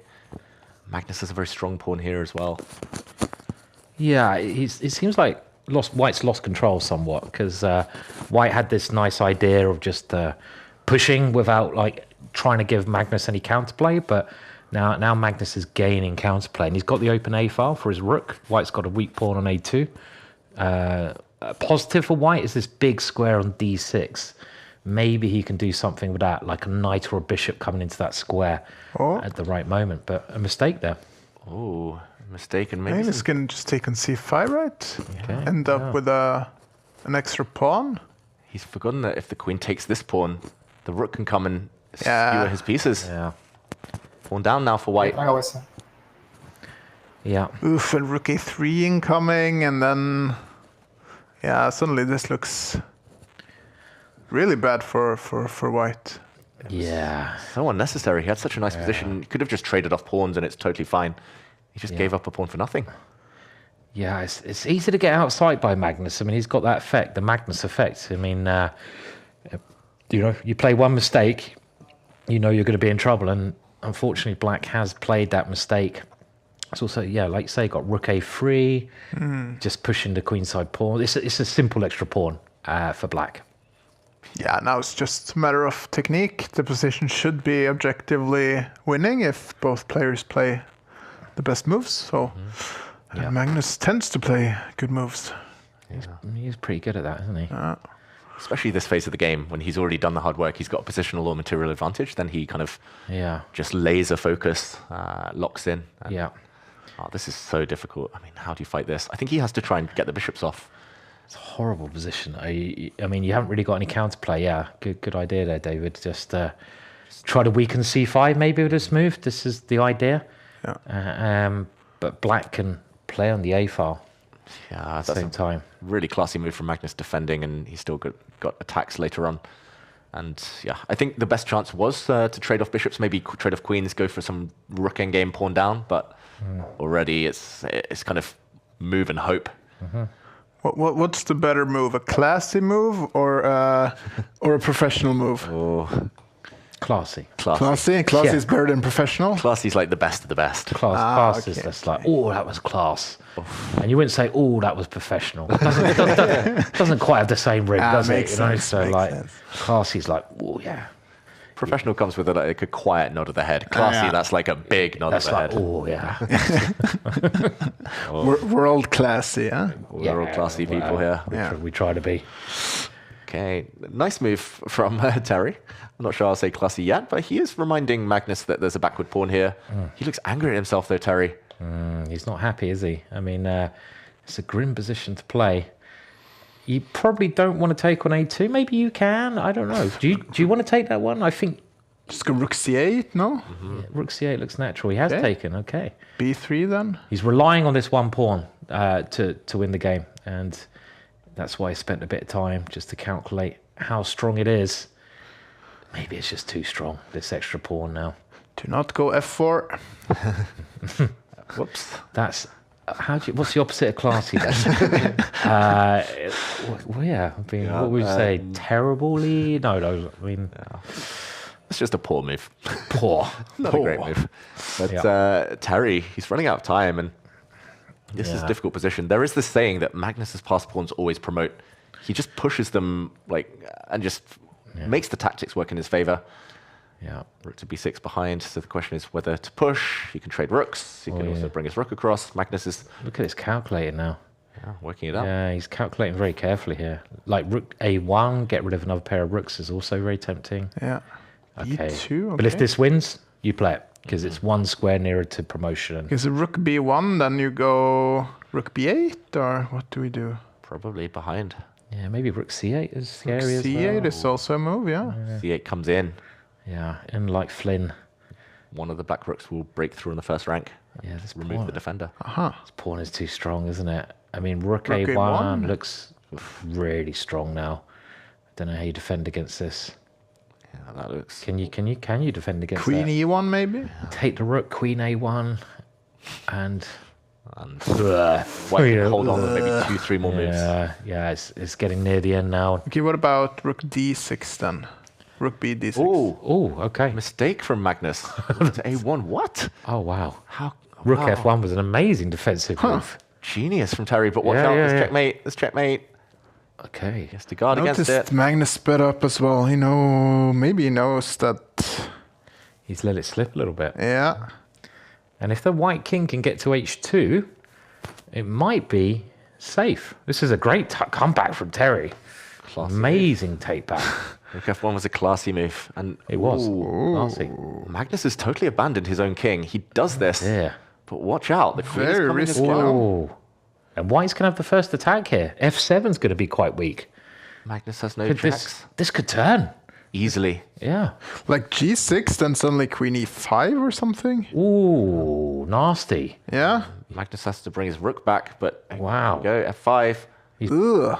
Now take an E6. Yeah. What? And then Queen H5 you might have to play, yeah? Oh, Queen G8 check. Whoa. Is he going to lose this? Is Magnus going to lose this position? Magnus in huge danger. He's lost his time advantage as well. Oh, my words. Is there... I think he's in trouble. Yes. That was so unnecessary, right? Big trouble. What do you even play here? Because Queen G8, as Queen takes pawn, it shows you even the top players can let positions slip, and he's got to find a clever move. He's got 30 seconds. Rook D6. Is that the move to play? Makes a new queen. Okay, I think he's going for a draw here. Okay, so this is just... How is it a draw exactly? Maybe Queen E8. Yeah, Perpetual then... or Queen... Oh, Queen Can we E6. go up? Oh! He can go up then. He's going up the board, Magnus. He's hiding on the edge. He's gonna... This is so... Oh! Look at the time as well. It's getting very short time. The Black King seems to be in so much trouble here. Wow. Magnus has been mated on H5 in Title Tuesday before. Yeah. Will it happen again? It looks like it's holding. The queen defends this pawn. The pawn will close the gate and lock the king in into this refuge. This is miraculous for Magnus. 13 seconds, though, for Terry. Is there anything there? G6 now. Now there's nothing, There's nothing. Queen H4. Queen You just got to be E4. careful. Check. He's throwing a check in. And look at that. Classy move from Magnus getting the queens off, and now he's going to bring his queen in. Yeah. Okay, he goes for another way. Yeah. Unbelievable game. Whoa. Yeah. That was a roller coaster. Magnus looked like he was cruising to it. Yeah. Turn around, and suddenly he tricked Terry there. Wow, what a... Rook F1, that was such a good defensive move. We were... Yeah, classy indeed. Classy. Yep, it was a very good move, yeah? Very good move. And good news for Magnus as well, that Hikaru's dropped his first half point of the day. Okay. Lazovic, though, Caruana, Nihal Sarin, MVL, Wesley So, still keeping pace. Usual suspects. There we go. Sindarov. Sindarov, yeah. We talked about him with the candidates. Yeah, he's a very strong player. He's like one of these players that sort of just seems to get better and better. You know, he's like on the verge of really becoming elite, you know, which maybe he's there already, I'm not sure. But probably. big, yeah, probably. When he wins the candidates, we'll be like, yeah, he's still promising. Promising youngster. There's so many promising players, but look at the pairings now. Look at that top board. I'm looking forward to that. That's going to be good. We have Magnus against Nihal Sarin. We'll be watching this one on top board. Arjun Erigaisi plays Wesley So, a bit lower down. Sindarov gets a down float to play Hikaru Nakamura. We have some huge games. Lazovic against MVL. Queen's Gambit to start this one. Nihal keeps winning on time, or at least getting his opponents so low that he wins just when the seconds are ticking down. But we're back to one of these Carlsbad structures. Yeah. Is Nihal the quickest player, do you think, in the world? Oh, I mean, you got Andrew Tang, who's quicker, but I've seen Nihal play incredibly quick. You know, he's turbo. Can I call him a kid? I don't know if he's a kid anymore. I don't know. For me, he's a kid. When you have a mustache, I don't think you can be called a kid anymore. He's 21. I don't know. I've seen some weird-looking kids in my time. And okay, Magnus, we've seen him play this position before. He had a very nice win against who was it? Aparin, when the black bishop went back the other way. Now the bishop's gone to G6 instead. H4. There we go. Yeah, let's go. Without thinking, right? Harry. Yeah, it's got to come in. What's it called when two Harrys kind of block each other? I don't know. Harriet blockade. I don't know. I've never thought about it. No. No, but it's a Harry traffic jam. I always thought when I play you, Simon, like Harry sandwich. I always just think I have to block Harry the H pawn and then I'm fine. Yeah, and or win it. Yeah, just we'll take the pawn. Yeah. What's he eating? Okay, he's having a good meal there. Time to eat. What are you eating, Magnus? Yeah. Something with tomato sauce, I believe. Looks that way. Risky choice. It is dinner time, I guess, in Norway now. Nihal Sarin is not just one of the fastest players, I would say, like you mentioned, alongside Andrew Tang, Alireza Fruja, but he's also played some of the most that I've ever seen. Like every time I see Nihal at a dinner, he's on his phone playing chess. If I see him walking on the street, he's on his phone playing chess. And he loves Really? the bullet, Walking on the especially. street? Yeah, he's just walking there with his phone. Isn't that a little bit dangerous? It's not advisable. Yeah. See this F4 move here from Magnus? That's a really ambitious move. Yeah. How do you... Okay, so queen c7 prevents f5 immediately, I suppose. Or it does indeed. Is he going this way? We talked about it earlier. I don't think so. No? It's not very Magnus, that move, is it? I mean, I don't know. He doesn't like mixing. I want to play rook h3. Defend the knight and then prepare a pawn push. Yes. Makes sense. It's a nice move, yeah. I like it. Yeah. Oh, no. So I was going to say, I have a feeling he's going the other way. So what did I say? It's not a very Magnus move. Yes. And then he plays it. He's in that kind of mood. Okay. Yeah, he's in a positive mood playing moves like that. So this could get very interesting now, yeah? Because there's c5 at some point. Absolutely. And look at, I mean, he's passed as well. Not so much fun. So... Can you now go f5? Okay, Magnus, you see that he locks in now. He's like... Yeah. You would think he knew what the engine was saying. He has his own engine probably up in his head, telling him that something is going on here. Yeah. What is it? Well, I think it might be f5 and bishop f4 as an idea, maybe. Because could the black queen even get trapped there if you take the knight? I mean, f5 is what he's calculating. Yeah. And he's played it. Should we listen in and see what Magnus has worked out? It's not clear at all, is it? Not clear at all. Oh, he's calculating. Queen takes knight. Okay, queen takes knight, bishop Okay, f4, I'm going to play a bit faster. g2, some rook g1, Yeah. queen f2. You've got knight b5 if you really want to go mental. Of course, Simon's looking at the enemy king. Then queen a5, just all in, please. Oh, wow. I mean, But it's not even mate, though. no, but But it's mental. yeah, it's mental. I didn't say it was good. You know. Okay, so we'll see. Nihal is tempted to take this knight. If he doesn't take it, if he just moves back with his bishop, then his bishop's out of the game forever, pretty much. Yeah, that's a really sad move to play, right? And just bishop f4, rook f1. He's played it. He's gone back. It's a sad move. Well, that might be the moment he had to bite the bullet. Just say, okay, I'm going to go down in flames. And I guess bishop f4 was met by bishop d6. So yeah, but then rook f1. Yeah, no, it looked good. Keeping the bishop on h7 out of the game, right? Yeah. Pawn takes. Oh, greedy. Yeah. He does get this pawn back, and he does get his bishop out. But outside past pawn now on the Harry pawn. It's a big pawn. Harry pawn and pawn Potter. Oh, I didn't get that. Oh, that's nearly as bad as my earlier. Sorry. But okay, is this a free pawn for Magnus, or does he not want to take it? I don't think you want to take it. He could just push forward. There we go. Yeah. Nice. Keeping control with that move. And knight g7, knight f5, and then... Yeah, push Harry. Yeah. I mean, he's got that extra pass pawn. I mean, how does black get counterplay here? Because white has this simple idea of queening the h-pawn. So black's got to try to generate here. Maybe you just go king b8 and just try the c5 move. Yes, probably. Just on cue as well. Magnus, very professional move. Plays king to b1. Just clearing. Not classy, but professional. Very professional. Professional. When in doubt, when you castle queenside, always take a time out to shuffle the king closer to the corner. Yeah. And Nihal's trying to hold Magnus up here. If the white knight ever moves now, then the h-pawn, Harry, is dropping. Yeah, I mean, you want to play knight b5, but it's just the one mover here, isn't it? It doesn't really do anything, does it? Maybe. Across. Well, then a4, a5 probably doesn't do anything. No, you'd play it, Simon. Then I'd regret it as soon as the queen moves. So, queen d7, and then there's not so much. Tactics. So he's hanging his pawn, but he's going to argue that black knight is in a pin. If rook takes pawn, then he can take this knight and take the bishop next move with a check. Very nice. Very important. Yeah, all these top players, they use little, I think it was Alekhine who did this often, using little tactics to get their positional aims in. What's going on? Oh, the evaluation's massively changed. Knight f3? Oh, knight f3. Knight f3, wow. That's a brilliant move. Just missed it. Hitting the white queen, and next move you trade rooks, and the black knight is at least going back to a safe square, maybe more. Then it's just untangling, right? Oh, he didn't find it. That was the opportunity, wasn't it? Yeah. F5, but take it. I think Magnus missed it as well. Yeah. Magnus missed that move.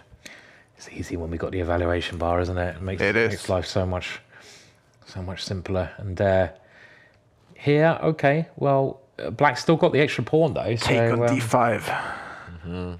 Yeah. He's going to take something. He's going to take one of these 3 pieces. And well, if you take on f5, then it's check. yeah, so. it's check. Professional move. Put the king in the corner. Yeah. I think very likely he will take on d5, take the knight, and get his pawn back. He's up 45 seconds on the clock.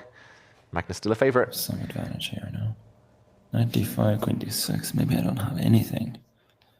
Okay, it's gone for a different. Oh, rook c1 ideas. Yeah. That's classy.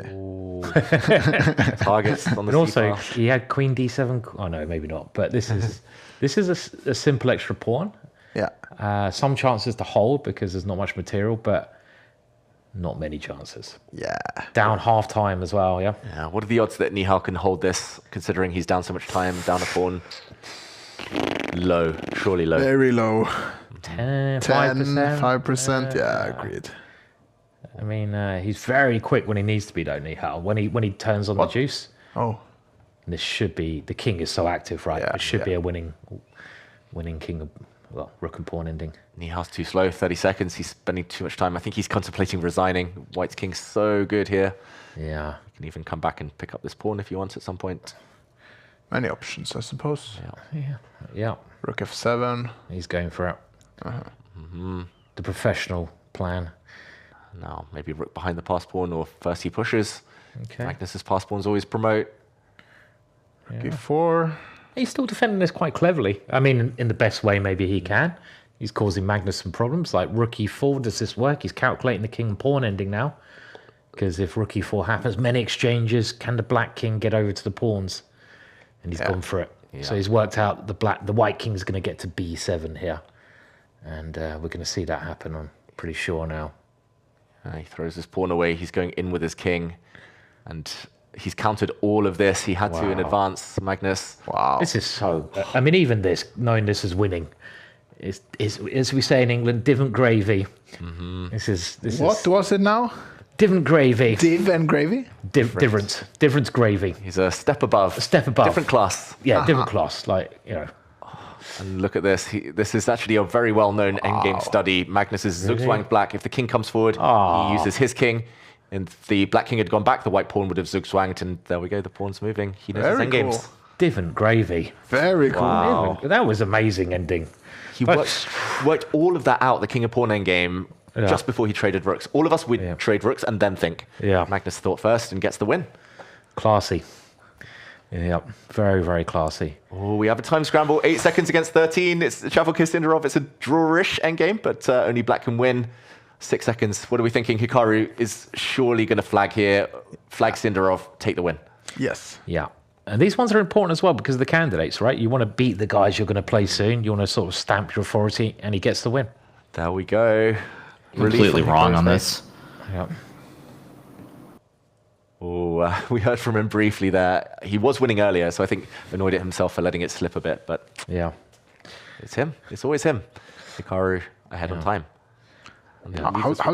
I'm wondering about this endgame from Magnus. How difficult is it to know these type of endgames? I really don't know them myself. Would you be comfortable in such a situation, Simon? Not at all. I mean, David seemed to know it straight away. Yes. I mean, you were like, it's a study. This is like a study position, study ending. But for me, I'd have to calculate it.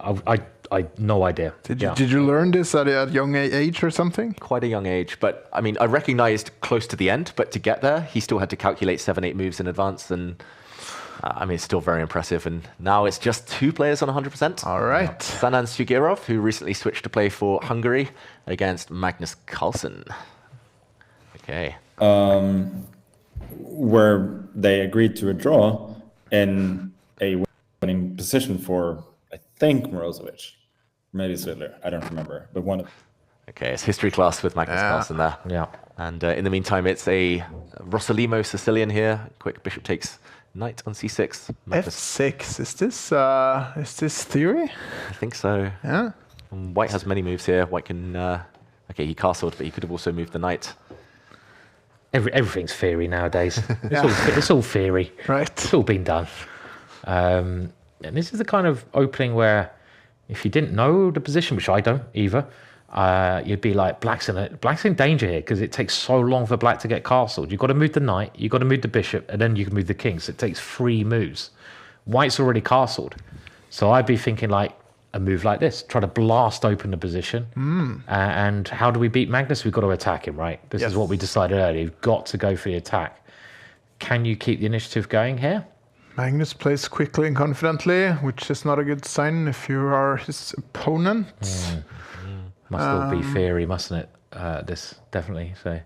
Oh, Magnus is a pawn up. Look at this pawn formation. It's a weird pawn formation. Magnus is going to play d6 next move. Is he just to clear a pawn up? Where is the white's counterplay? I mean, I'm wondering knight c4. Again, this must be preparation. You think so? Look how much time From Magnus, White is spending. Okay, this seems like a strange way to go. Because now there's even d5 ideas, right? As well as d6 and just simple chess, bishop e7, right? Seems to have gone wrong now. Definitely, I think you had to try knight c4. This one. It's funny because we all paused in the studio. We said, okay, it's bad news that Magnus is playing instantly. Sugirov clearly thought, okay, I have to attack. And then he kind of panicked himself, spent 30 seconds, and then loses a pawn. Yeah. This pawn structure is not actually so bad in certain circumstances, but here I think the white knights are just clumsy and they lose time. Harry the H-pawn's about to fall on his sword. Yeah. And Black's fully develops once he castles. Now we just put the king on d6 and he has the perfect shield. Yes. Yeah. That is a nice looking shield. Yeah, it's very, very pretty. Palace to hide in. Yeah. Maybe in the endgame. Yeah.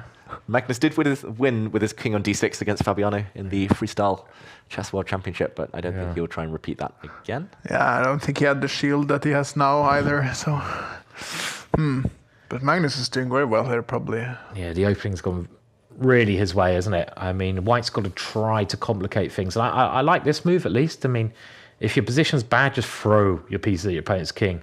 There's maybe knight h7 ideas at some point. But, okay. Bad. This knight is trapped. I'm trying to be optimistic. H-pawn is hanging as well. Yeah, and Black's pawn up. Oh. It's really bad. But that knight now that's gone in, I didn't like h5, but it was tricky anyway. What you do with that knight? You can't go back to h3. Look, you can see he's already really not happy. Yeah, he had to trade off Black's knight. Yeah. That was only move 12, and he was dead lost with White. Yeah. That is depressing. E5 is coming. The palace is growing, getting an expansion. The bishop is hitting this knight on the edge of the board. Yeah. Black's a pawn up. The queen is coming. Oh, this is over. What's the good news, David? The good news is it's nearly round 8 for Sugirov. It's nearly the break. Well, the weather today is quite good, at least in Norway. Sunny. Yeah, sunny. Sunny for Sugirov. The black queen's going to help push the pawn forward. This is, I mean, it's not even a good knight versus a bad bishop. There's no compensation for the pawn. No. I always find these Title Tuesday competitions, I always break them up. Like you have into like 3 sections, the first 4 games, the middle part, the next 4 games, and then the last part, the last 3 games. And we're getting to the third part of it. And Magnus does just seem to be on form. And when you get a bad opening against him, it's really bad news. But the time situation is also terrible. And he's now sacrificed a pawn. What's his idea? Rook E8? What's going on? Oh, Rook E8, you have to be careful, or do you? Maybe knight to G4, counterattack against the black queen, just to break the pin.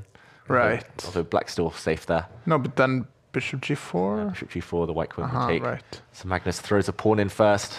The pawn couldn't be captured, since the white pawn needs to defend its knight. And now maybe this pin. Yeah. Is there something else?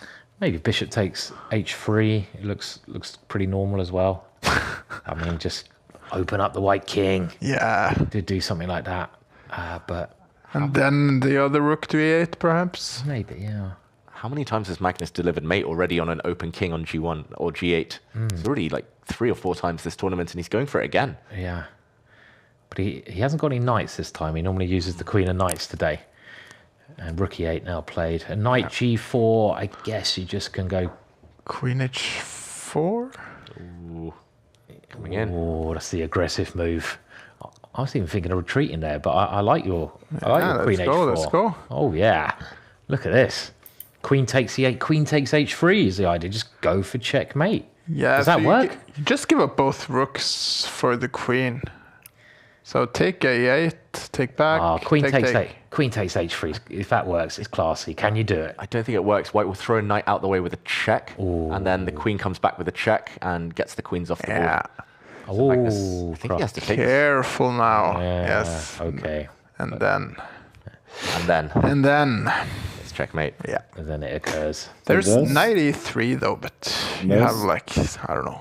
Many ways to dive Many ways, exactly. Once the white knight moves, there's also checks on h2. Yeah, massive. It's just game over. So he's going to be sole leader. Nice. Magnus, after this game, he's going to go into the sole lead, and there's only 3 games to go. Can he get maximum points? Well, he can. He's done it before. Yeah. And there we go.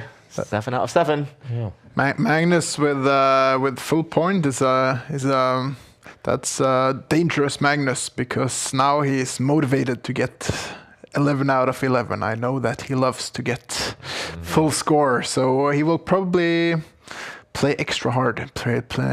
Concentrate extra. Exactly. There's a lot of form players, aren't there? People who, like, when they get a roll going, they play better and better. It's like they gain energy as they go through. But okay, here we have Caruana with what looks like a slightly better position, right? Got a nice bishop. Difficult position to play. Yeah, so just a bad pawn structure for black. This e4 pawn might just be picked up a bit later by the white king. White has a passed c pawn, but it could be a fortress type of position for black. And this is really important for Fabiano, partly to keep pace with Magnus, just to stay half a point behind, but in the overall split standings. Narayanan breaks the pawn structure, but doesn't look too happy about it. No, he's just taken it. Oh, he's walked into a pin. Oh, dear. Did he just miss this one? No. Big blunder there. Yeah. In a difficult position, to be fair. So, Okay, Caruana moves up to 6.5 or 6 out of 7. And, very important win for him. Big news that Hikaru Nakamura lost very quickly with white against MVL. MVL having a good tournament. MVL, yeah. Are you sure that Caruana doesn't have full points? Yes, it was just Magnus and Sugirov before this. It was, yeah. This round. Yeah. So I think he's on 6 now out of 7. And this endgame. Rook endgame, Simon, teach us. Should be a draw there. What do you want me to teach you, Dave? Rook and 1 versus Rook and 1. What's the result? Draw. Every rook ending is a draw. See? There you go. Easy. Simple. I mean, that was the classic saying, right? But I feel like all rook games are now somehow not true anymore. Let's not go into more detail. Okay. I don't know why. I mean, some of rook endings can be interesting, right? Some. But maybe, I don't know, I haven't seen any yet. But they're all drawn unless Magnus is playing, then it's always a Magnus win, and then then you just count the pawns in order to decide. We see Arjun Erigaisi just winning his game. Bluebaum just lost, the candidate. Sindarov still playing, Serrano winning. MVL beat Hikaru, that was a big result. Quickly as well. He'll play Magnus next. They finished before Magnus did. Wow. And Magnus won in only 20 moves. Who did we pick before? I'm just trying to think. I should have just picked MVL again, but I picked. I can't see him. Okay, I picked Carol. I picked a mix of Caruana and Sarawana. Caruana was up there. 5th place. Okay. I had Arjun and Grishuk. Okay, you're doing all right with Arjun. Grishuk's at the bottom nibbling. Yeah. I picked Esipenko, who I haven't seen since about round 2. yeah. Just pick Magnus every week. It's so simple, right? So I think that's cheating, but yeah. Okay, so who are we thinking? Well, MVL against Magnus looks like a forced pairing next. Yeah. Chances for MVL, it looks like he's banging form these days as well. He's playing very well, especially in Title Tuesdays. I mean, here he seems to be back on form a lot. Well, MVL is one of those people I feel like who doesn't have so much respect for Magnus.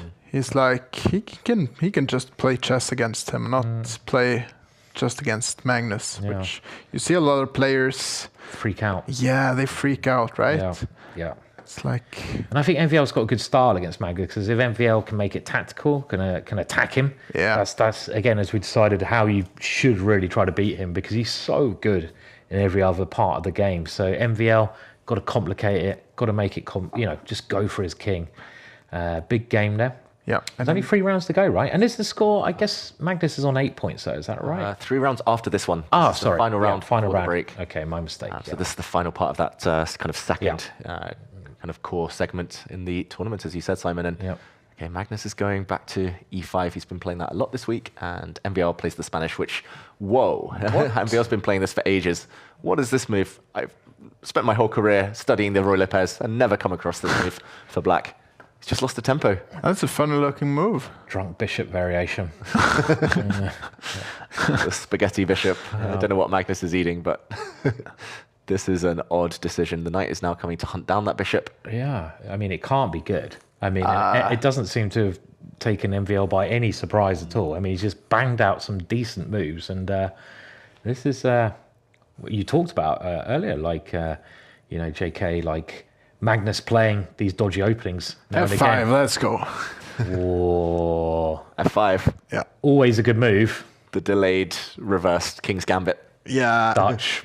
Rubbish. I don't really believe in it, but I like it. Yeah, let's do it either way. I mean, Magnus has played this weird bishop maneuver because he wants to win, right? Otherwise, he would have played the Marshall or the Berlin or something solid. Yeah. So he wants to win. Yeah, why not try something a bit fruity? Well, you've got to do something now, because knight c4 just looks like a very good move. I mean, that dark square bishop, if you can capture it, it's an important piece in these variations, and you can't save it now. So he's already spent a lot of time. He's down a minute. This is danger. This is a big chance for MVL. Fruity is like the classy version of mental. Yeah, it's a bit. That's a good way to sum it up. I like that. Sound. Sorry, so that's the classy mental. Yeah. Mental's like, if you saw them on the street, you'd probably walk to the other side of the road. Yeah. But if they were fruity, you'd probably be happy walking on that side of the road and just, I like his outfit or her outfit. Nice. I like it, yeah. Okay, no F5 though. No fruity moves. No fruity. It's become more positional though. The fact that Magnus is stabilized, even if he is worse, White's got the bishop pair, White's got more space in the center. It feels like, just the fact that he's got a grip on the light squares. Maybe at some point the knight can come trade off. At some point maybe he can chip away at White's center. I don't think he'll be too upset, Magnus, with the outcome of the opening. This resembles something with reversed colors, right? When you, like, instead of bishop b5 in Spanish, you go bishop c4, and then there's some... some Italian game. Italian games. D4. Yes. Yeah, same pawn structure.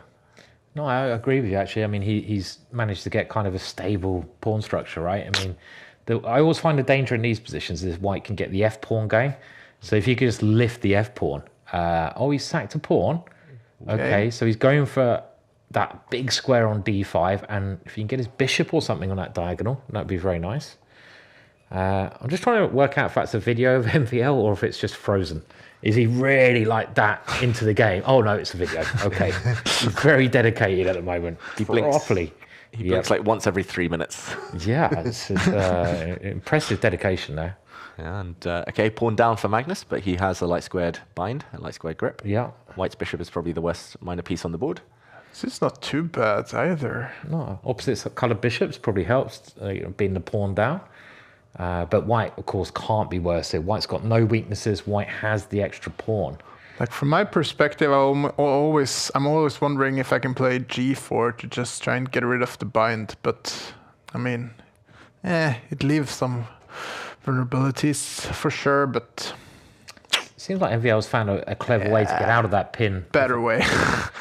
Without weakening the king. Yeah. Yes. I mean, he would love to get that knight to d6. If he could defend d4, go knight g5 to e4, something like that would be lovely. Beautiful square for a knight, and it does look like quite a safe extra pawn to me. And he's got the time advantage, so still pressurizing Magnus here. Oh, big moment. He gives back the pawn. Bishop takes knight, queen takes pawn is possible. Yeah. He's going to install a very strong bishop into that d6 square that you guys mentioned.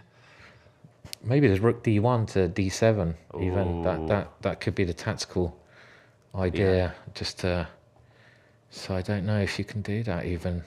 Yeah, that's a very, very good point. Very difficult position, this, isn't it? To play. Yeah, but if Magnus just keeps maneuvering around, like, then he's going to be a pawn down for a long time. And okay, queen's off the board. Wow, that's a Magnus decision. It's quite sensible. Okay. What about sensible moves? We talked about classy and juicy and fruity moves. Magnus is down on time as well. Almost a minute. Okay, now MVL is thinking though. I guess this move is quite important. Now you get, without the queens, the position changes a lot, right? So you need to figure out what you want to do and what do you do actually? Yeah, you have to allow one of these captures, and I mean, if you push forward to stop bishop takes knight, then there's some holes on the other side of the board. He keeps the knights on the board, or his knight on the board at least. Maybe he's trying for this knight d6 with that move. But now Magnus has counterplay. His rook's got into a very active square. I don't see an obvious way you can defend that pawn. On the other hand, white has this really nice knight. There it goes. Beautiful square for the knight. Could the bishop be in trouble with g4 and f4 in some cases as well? Yes. Just trying to hunt it down using your pawn majority. I think Magnus missed bishop g6 instead of rook a4. Just to prevent that knight from getting into e4. But yeah, he should have traded it off before it landed. Yeah. Bracing for impact there. This is still very difficult, yeah. He has to choose one of these two squares to defend this pawn. There we go. He gets really passive, but now the pawn storm. Oof. Magnus in big trouble. Oof. The bishop is trapped. Bishop d3, can we go that way? It's also a minute down. He's a minute down on time. I mean, bishop d3, your bishop, he's gone for it. But this is it looked like a classy move to me. It's coming to d5. Okay, that's a very good square. Survival. Great defensive play there. What should MVL have done? Something else. Something else, right? But he's still a minute up on time almost, which is a huge advantage. Don't underestimate the time in this format. So if he just keeps on playing decent enough moves, he will win this game. He could have taken on b7 as well. Yeah. Last move, but okay, he's still doing that. It's still difficult to defend this for Magnus, but at least he's got that bishop to the central square now, giving him more chances. And he's just using those two pieces to do as much damage as he can, the rook and the bishop coming around. But nice move from MVL there, taking away that rook. That white knight's so strong. And look at this, look at the bar now. This is going on massively in his favor. I think he had could he have just put his rook behind the pawn and just pushed it? Very simple, yeah. Doing it now. Wow. E6. How'd you stop that one? Rook d8. Well, maybe push pawn anyway. And now the pawn comes. Surely this is it. He has to give up the piece. And what? Oh, MVL, he missed this one. Now you either take the pawn or the bishop. Now Magnus gets this pawn for free. Oh, what a find. G5. What a move. Just looks like a desperado, right? But it's actually genius. Whoa. Absolute genius. He's just take the bishop. That was a free piece. And now, could Magnus even win this now? Easily with the B pawn. His king's still pretty bad though. There. I think it would be a fantastic result for Magnus here, but does he still want 100%? 11 out of 11. MVL's the one who wants the win here, not taking the repetition. Check. Bishop e6, an idea. I mean, it kind of looks dangerous to both players. He's just going to take the bishop off now. Yeah. Risk-free. This should still be a draw, but rook b8. Because all rook endings are drawn, aren't they? Every single one of them. 24 seconds. 24 seconds. MVL could easily flag Magnus here. Yeah. He's got to go flaggy. Oh, Magnus, though, does have an easy plan. Like, push the pawn, bring the king. It might not be lasting too long, this game. Oh, big moment. There we go. The pawn is going to disappear. Okay. Rook versus rook. Is MVL going to do the dirty on Magnus? He's not a dirty player, MVL. He's a gentleman. Okay. And he takes the draw, There we go. Wow, what a game. Another roller coaster for Magnus, up and down, but 100% is gone. He drops his first draw, and credit to MVL for playing on the board there, not playing for the clock. In the meantime, Caruana in huge trouble. Knight endgame and pawn down. Yeah, and it's a really dangerous pawn. The worst pawn to be down in a knight ending is the wings pawn, because your knight can only defend them from one side. So this is actually just completely lost. That pawn, far too strong, as we're going to see. And yeah, he'd probably resign shortly here, I think. Yeah, a queen or another pawn would have dropped. And there we go. Caruana gets taken down. Martirosyan, a very strong blitz player, once won a bronze medal at the World Blitz Championship. Very nice technique as well. Yeah, very calm, in control. Yeah. Big win for him just before the break. And Denis Lazovic, 4 seconds. Dead loss position as well against Renato Terry. Surely this is a win. You can take the rook, it's not stalemate. Yeah, you have to double check these things. He had time. He had time to check, yeah. Okay, bloodthirsty round. Board 1 was a draw, but that could have easily gone another way. Hikaru's won. There's a huge pack now chasing Magnus. Yeah. Yeah, such a roller coaster of a game. I mean, MVL was completely winning there, but Magnus is so slippery. Sometimes you just got to take a piece. If you can win a piece, just take it and then think later. Yeah. But MVL, yeah, I mean, really unlucky that Magnus had that resource. Very high quality game though. Yeah. Yeah, it was, again, great defense, I think, from Magnus in a load of trouble, but great play from MVL as well.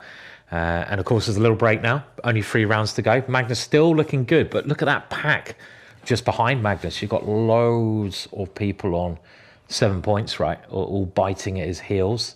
Duda was another player I mentioned, you know.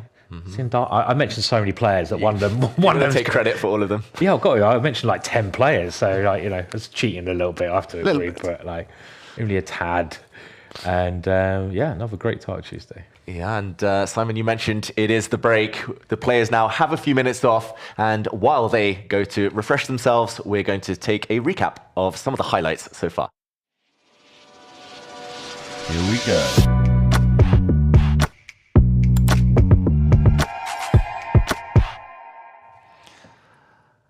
Yeah, we've seen lots of twists and turns, lots of ups and downs, some dirty flagging, some nice checkmates. And let's go for an action replay this time of Magnus against Nihal Sarin. This was a big clash, 2 heavyweight players. Here, there was a missed opportunity. Nihal could have jumped in with his knight, could have had a big advantage, but he missed it. And after that, it always looked like Magnus was going to take control. Here we saw Magnus win back the pawn that he was down.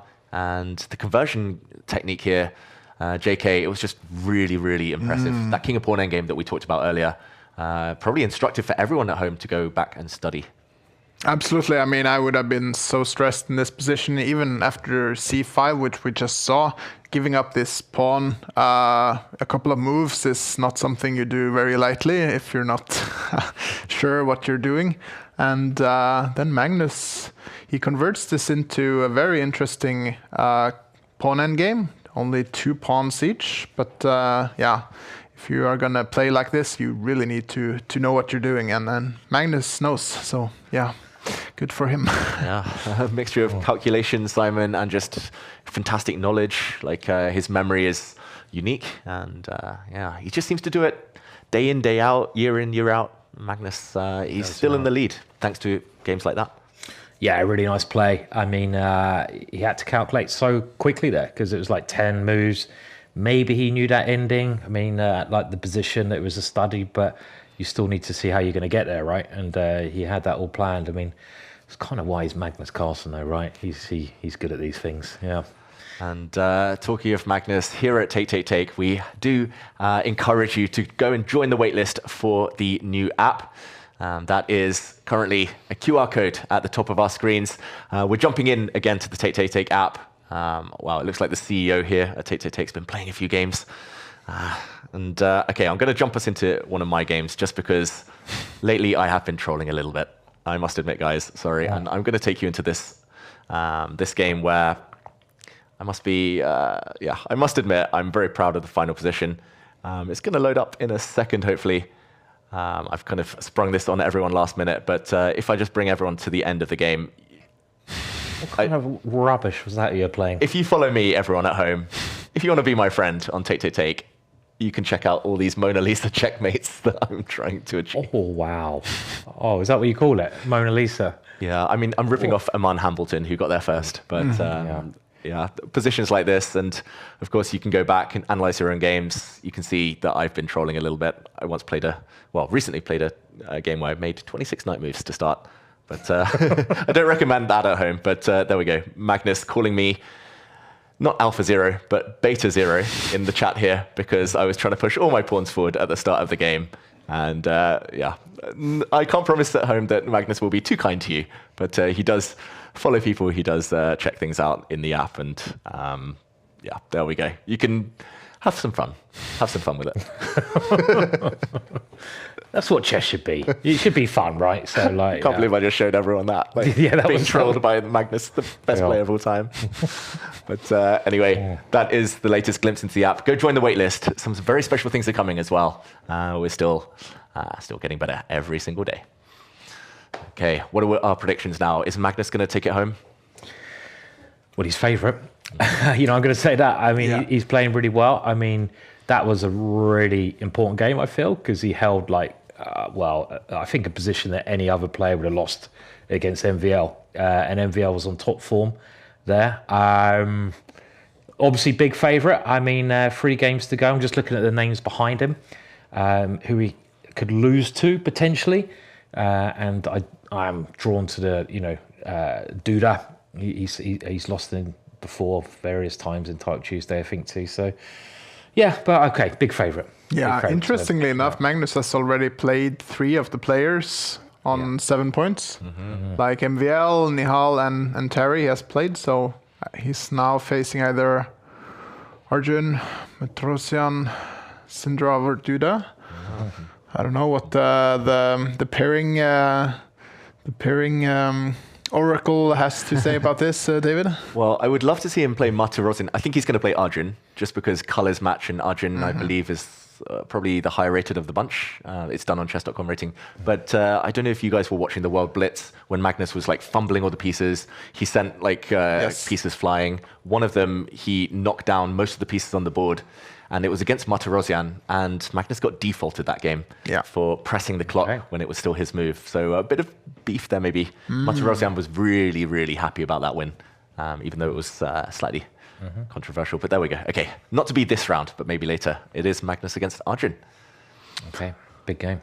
Big game indeed. And Magnus plays d4, as he has done with white all his games this tournament, I believe.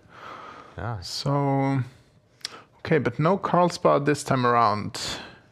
Ooh. Interesting, yeah. No Sicilian. White could have gone transposed into the Sicilian with e4 there, but c3, very solid. Yeah, very solid from Magnus. And, Arjun's got a reputation of being an incredibly tactical player who loves getting some action, loves a crazy position. So I think Magnus here is playing more against the player than the position. He's going for a kind of exchange Slav position, where he has maybe a small advantage. I know the computer says more, but if you just compare the bishops, Black's got the light square bishop still on c8, and this is a major problem. That bishop is trapped behind the pawns. So this is why you play this opening, just to try and make that bishop embarrassed. And I've actually seen Magnus do this so many times, embarrass that bishop in so many different openings. He's a real expert at playing against that piece. Yeah, Magnus looks locked in. He looks a bit confused, though. What's he saying? Can we hear? Well, this is a nice move. Simon, you'd play f4 in a heartbeat. Yeah, of course. Yeah. Reverse Dutch. There we go. Magnus. Yeah, he goes for it. Yeah. What's coming next? Dave, you know what's coming next. Is it a rook lift? It could be the rook lift. It could be Gary. Ooh. Gary the G pawn, if you really want to go for it. Will he move Gary? Gary is a nice move. I like g4, g5, and then... This is like a nice stabilized move, because generally the only way Black can try to get counterplay is knight into the middle, knight e4. So you just cover that square as much as you can. The other rook can move, and now you're ready to play maybe g4, g5. I've had these positions so many times as white. Look at that bishop on d3. It's a monster of a piece. Yeah. I mean, you can't go f6 to kick the knight away, because the knight g6... Maybe with this last move, Black wants knight takes knight. Is f5 a move here? White going forward. Yeah. It's a move. It's a committal move. Like, it's either very strong, or if Black can survive, then it might weaken the white pawn chain after some exchanges. Yeah. I don't know. It does feel like Magnus is very aware that this is a critical moment, and there we go. Forwards. No messing around. G for go. Yeah, G for go. Now he'll. Okay, so G4 is neither classy or professional or caveman. fruity. What is it? Caveman? Caveman. Caveman, I see. Caveman. I see. Of course. Caveman. Unsophisticated. Yeah. Boom. Still strong, though. Still strong. Still very dangerous, Yeah. With G5, just straight to the point. That's all he wants. Easy to understand. That's what we love about moves like G4. Yeah. Pushing forward, breaking the shield, and then checkmating. This is the only way I know how to play chess, unfortunately. Can be effective. It can be effective. Again, but it comes back to that little positional idea about the bishops, because White's bishop is a fantastic attacking piece. Yes, it is. And Black's bishop is not. This way. Well, this is interesting, right? I mean, now is G5 very strong? That is the big question. I'm really surprised Magnus took this way. I thought he would open up his rook and like plant a rook on F6. Oh. Boom, take pawn. Yes. Oh, that was a big boom. Yeah. I like it, David. Now Magnus gives up his bishop. His nice bishop, and he gives Black a very nice bishop on C6, right? Yeah, I mean, maybe he still wants this G5, yeah. So after takes knight E4, just going for mate. He's turned it to a tactical idea. I mean, knight E4 is what he wants to play next, but this is a very unique kind of tactical idea. Yeah, maybe Arjun should just stop that, like bring his bishop to this diagonal and say, okay, you can take a pawn, but I'll just block it. And okay, he has done, yeah. So yeah, I think he had to. Magnus has mated so many times with this type of idea today alone. Yeah, pawn on E5 is always such an attacking. Now you switch to Harry, go H4, H5, right? Well, what's better than one Harry? Two Harrys. And you got two Harrys on the go. So and you could play this positional H4 and Queen G5 if you wanted to. I mean, that's a bit boring, but or Queen G5, maybe here. Yeah. Okay, he's done it. Oh, okay. I say it's a bit boring, but it's probably just strong, right? Yeah, the queen's come off, especially in White's terms now. It's just game over. Queen takes queen. White gets a protected pass pawn, so Arjun has to keep the queens on. Makes sense. E4 or what? Yeah, maybe rook D1 is sensible as well. Yeah, I mean, true. just put a rook on an open file. I mean, you do have to watch out for the bishop. You know, it is somehow Arjun can, activate on an open file that bishop on C6. The white king is a bit exposed, but I can't see how it's going to happen, to be honest. And he's a pawn up, but I don't know. It's not so clear. Yeah, it's definitely not over. Arjun, if he can move his queen out the way, bring his rook up, he can swing it across. Yeah, right. Suddenly, it's the type of position Arjun might quite enjoy, where he's no longer being attacked, and the white king is way more airy than the black king. Yeah, that's right. Arjun loves attacking a weak king. And now the black king is actually quite safe. Hiding behind your opponent's pawn is a very clever idea. And with this last move, maybe Magnus is aiming at doubling up on D file. But it seems very unclear. And you can tell by looking at his face there. Oh, E5. Oh, Magnus is panicking. Oh, this is not a nice move to face. Maybe rook D1 first. Oh, very calm. Very calm. But yeah, bringing his rook back now to D1, dangerous. There's so much action on the F file. Suddenly, once the pawn captures, the black queen is diving in with some checks. Oof. This could easily spiral out of control even further. Oof. Magnus is in trouble. Yeah. Time trouble as well. Oh, he's taking the pawn. And now pawn takes pawn and the queen comes in. E4, you have to play it. Yeah, you have to block. There we go. Yeah. But this is absolutely now an Arjun position. Arjun is attacking. Yeah, now this is the F pawn. It's so uncomfortable, right? Yeah, yeah. Look, Magnus is certainly not happy with the way things have changed here. Arjun's very calm as well. He's one of the calmest players I've seen. He doesn't show any emotion, the Iceman. And this is, well, I don't know. I'm not sure I like this one so much. 95? Yeah, throwing the knight in makes sense. The white rook can shield any checks on the diagonal. You're right. Arjun's blood, his heartbeat is always around 60. Whether he's winning, losing, whether it's a bullet game, whether it's a classical game. He's so calm and consistent. But okay, knight to D5 did happen. We saw a trade, bishop for knight. But the pawn is rolling. Yes. White king in big trouble. Very, very scary still. King F2. Whoa, yeah. You said that with such confidence. No. There were some nasty checks making it come this way. At least Magnus has opened up the c-file so he can check later if the black queen gets deflected. But any check on this diagonal now might just be checkmate. The white queen's holding it for now. Okay, he's actually threatening to take the pawn, I think. Oh, is he? Maybe this way. Maybe, yeah. Maybe. So he's still just any result possible at this moment in time. Look at the time. Magnus under 1 minute, but that pawn, if he can round up the pawn, he's over the worst. D6. Yeah. Deflection. Deflecting defender away. Run. And now he's going to big sigh of relief, I would say. Yeah, liquidating everything now. Oh, a grimace from Magnus. There is a forced draw for black if he wants it. After rook takes rook, black can start giving loads of checks, but white's queen is going to throw itself in the way and block. Yeah. Yeah, probably a draw is a sensible result here for both sides, I'd feel. Don't have any time. Don't have any time. Okay, but 48 seconds should be enough. Is Arjun going to play for a win? Is he going to... There we go. Arjun plays on. That's brave. So that was a mistake, apparently. Should have played queen g2, so he could have taken on b7. Surprising that Magnus didn't play that because it was more forcing as well, but he wants to win as well. He wants to checkmate. King h6, h4, setting up the mate. Yeah, why not? Yeah, king h6. I think there was an immediate perpetual check, maybe, so the black queen comes closer. Those extra 10 seconds that Arjun has could be very important here, and I think now Magnus is realizing that a draw might not be the end of the world. I think a draw would be a very good result. Can Arjun grind this out? And he's got more of a time advantage now.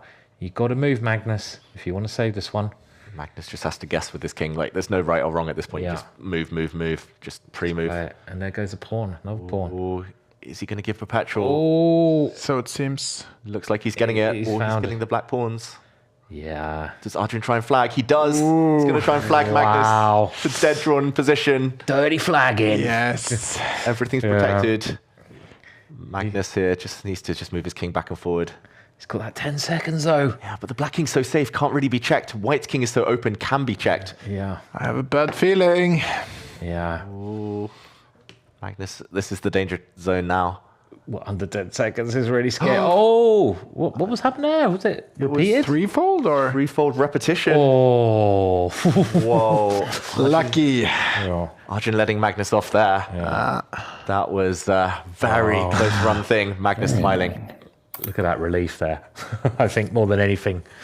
That was a good result for Magnus based on the position he had later in the game, but based on the earlier part of the game, that was a terrible result for him. I mean, he had such a dominating position at... Yeah, definitely. Talking about dirty flagging. Sorry, Dave. I think you're thinking the same, don't you? Literally the same thing. Duda, as long as he keeps his pawn alive, the black pawn, he can play on this position for another 30 moves. And 3 seconds for Sindarov. Knights are so tricky. This is hell to defend. 2 seconds against 4, though. It's getting closer. Whoa. 1 second against 3. It's too slow, though. Sindarov's too slow, surely. 1 second. 0 seconds. 0.6. The bishop's gone. And the timer. Oh, Duda gets there. Half a second in it. Wow. Oh, my. Could have lost that one as well, couldn't he? Oh, scary stuff. That could decide the tournament. Duda's now joint first and gets a shot at Magnus, thanks to that flagging. Well, poor Sindarov, but we've all been there. Dirty flagging. We love it. That's what it's all about. That's what I love this time limit, because in the old days they used to have this. I say the old days. I'm the older generation. 20 years ago. 20 years ago, the old days. And now we have Duda against Magnus. Big. This is a big game. Duda's just the kind of player who can go for the hack as well. You know, a lot of people don't have that extra gear. Let's see if Duda can do it. And, we have a pretty standard opening here at the moment. Magnus not playing a Berlin or anything, keeping it quite flexible. No funky bishop b4 this time around. I think he learnt his lesson last time with that one, about that risky opening. I think the fact that he's no longer on 100% means he's no longer all out, like desperate to win with black. Every game. Every game against super strong opposition. Duda, of course, lots of history between these two. Bishop b4 was probably not... was probably fruity, no? Yeah. Yes. Smelly fruit. Yeah. Yeah. Moldy fruit. Yeah. It's been kept there a few weeks too long. That's it. Okay, this is the Breya variation with the Black Knight coming back round. Very, very tense. Magnus used to play this like between 2008 and 2011. It was like his main thing is black. Yeah. And he was playing it all the time. But computers don't like it so much for black. They always think white is better due to the pawn sensor. I wanted to play this myself, but I got put off by the computers always saying, it's long term and not much to gain. Best is equality. At some point, Magnus will maybe even capture in the center and start pushing this pawn. Spanish is such a subtle opening. There's so many small nuances that you have to keep track of.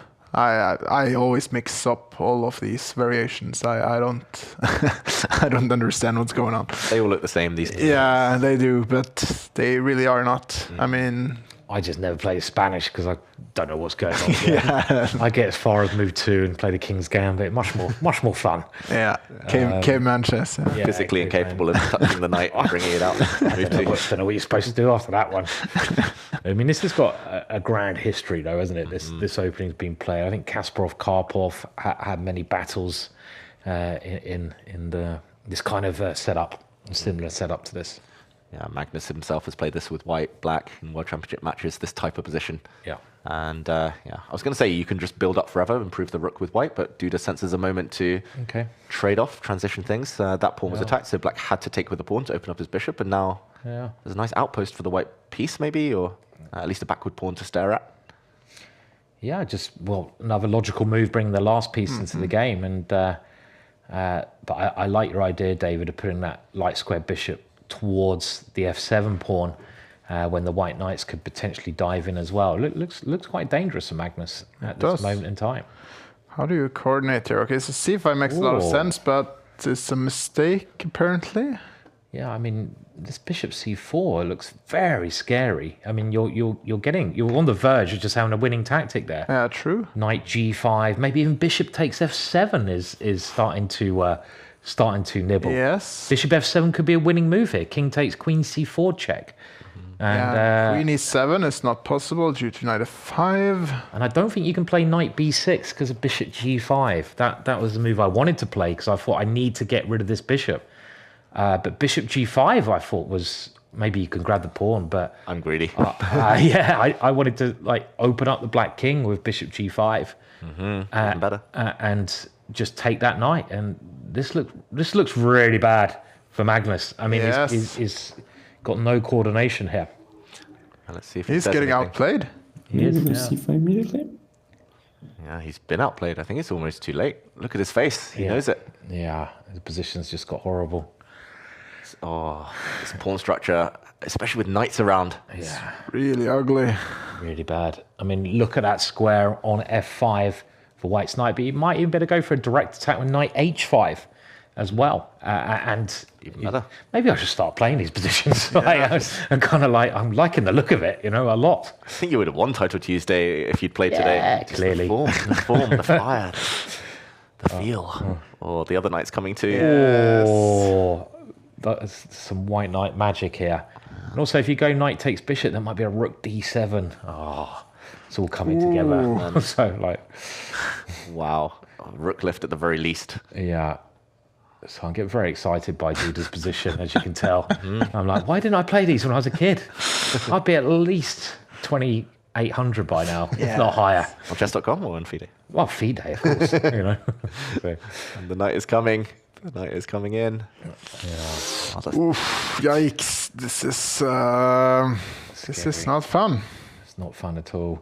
It's kind of fallen apart for Magnus ever since he dropped the draw.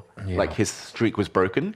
Yeah. He was even lucky to get that draw maybe, then another shaky draw. Now looks like what is a busted position almost. Yeah. I mean, if he can defend this, there's even a bigger save than against MVL.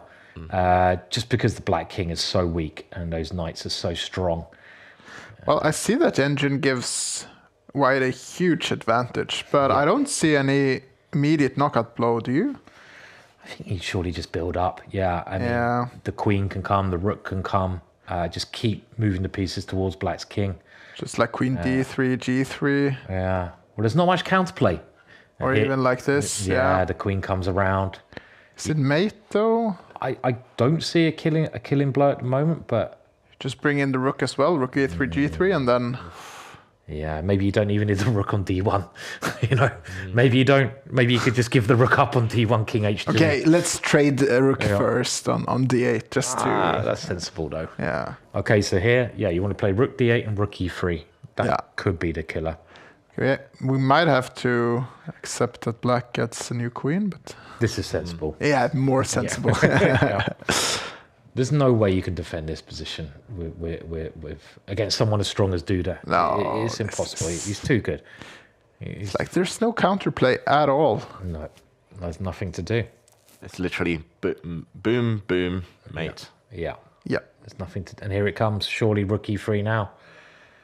Because you can never defend by moving your bishop because the queen g7. Magnus can resign. I think he will resign. I don't think there's anything to do. At all. You can't stop mate. Can you? Powerless. I mean, he can throw some pieces out the way maybe. Yeah. Can you even do that? If you could put a black pawn on g6, it'll be great. But yeah, it's just too many attackers. 4 attacking pieces, only 1 defender. What a bishop h6. Poor game. He'll have to play this move, and after knight takes, he'll try and trade queens. But even that looks like checkmate. It kind of shows you that even the best player in the world, if he gets a bad opening against these players, he's going to lose generally. You know, because he got a bad opening here. Yeah, I mean, more fruity openings, please. Okay, c2 is a nice try because now rook d1. I thought. Yeah, he wants to trick white into taking this. Then he'll get the queens off, and the problem is rook d1 doesn't work. It's still mate. Yeah. And if the rook had defended, you could play rook g8 and then smothered mate. And there we go. It's game over. That's a nice mate, David. That's a very nice mate. Really nice. If the black rook had defended, rook. Sacrifice. And there we go. Magnus drops his first loss of the tournament. He's probably out now of the race for first place. Duda. What a roll he's on. Oh, yeah. We saw some flagging, and now we saw a masterpiece. I tipped Duda, by the way, just in case. He's one of my 20. Nice. And JK, Grishuk was one of your top 2, I think. Yes. To watch. Check this out. He's playing Hikaru. Hikaru doesn't seem He's happy not losing, at least. But I don't think he's winning either. Yeah, we could see a scenario where the black knight gives itself up for the pawn. That's a drawn endgame, rook and knight versus rook, but that's flaggable. It is. You can play for 50 moves. Is it flaggable against Hikaru? Is Hikaru still really quick? I haven't really been following any of his stuff, but he's really quick. Okay, this last move, probably a draw off a rook trade. Who are your favourite streamers then? Am I allowed to ask that? JK, am I allowed to ask you? David, probably. Oh, yeah, David was very kind. You do know I stream, don't you, JK? Not really, no. Do you? Occasionally. Okay, the knight is going around. Like streamers or commentators, because don't try to dig out the hole. It's too late. Different branches, you know. Yeah, I mean this is a draw, right? I mean you can't really flag this amount of time. So maybe with the opponent having 5 seconds, you can flag, but 30 seconds is far too much. Yeah. And we'll see stalemate to end this game. Yeah. Hikaru looks away. What to do? I gambled. I was worse, and doesn't seem happy, even though he was worse. Couldn't really have got the win there, could he? Yeah. And okay, he holds on. That means he's on this, well, not quite the same score group as Magnus. He's on 7.5. He's out of the race. Yeah. Duda, the only one on 9. Yeah. We said 9.5 is normally the magic number. It might be 10 this week. Yeah. Or a big pile up on 9.5 at the very minimum. Indeed.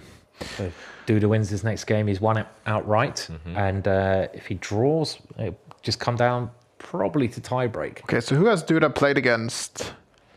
He has played against Magnus, that we know of. Has played Magnus. He's played Sindarov, Wesley So. He's not played any of the school group beneath him. Ah. So it could be MVL, could be Arjun, could be Nihal. Colors, it looks like it might be MVL. MVL is dual white. Duda is dual black. Then let's see what happens. The game. MVL has also won one of the Title Tuesdays, the split. Yeah. Duda's been one of the most consistent players. Looks like there's still a battle of the Germans going on there. With Bluebum and Demchenko. Is Demchenko? Yeah. I think he plays for Slovenia. Slovenia. Russian Grandmaster. Right. If it is. Got that wrong. Yeah. Yeah, that's Donchenko. There's a lot of strong Chenkos out there. I just give up. Yeah. Okay, pairings. Last round. Big stuff. Big stuff, and it's Duda against Nihal. Okay.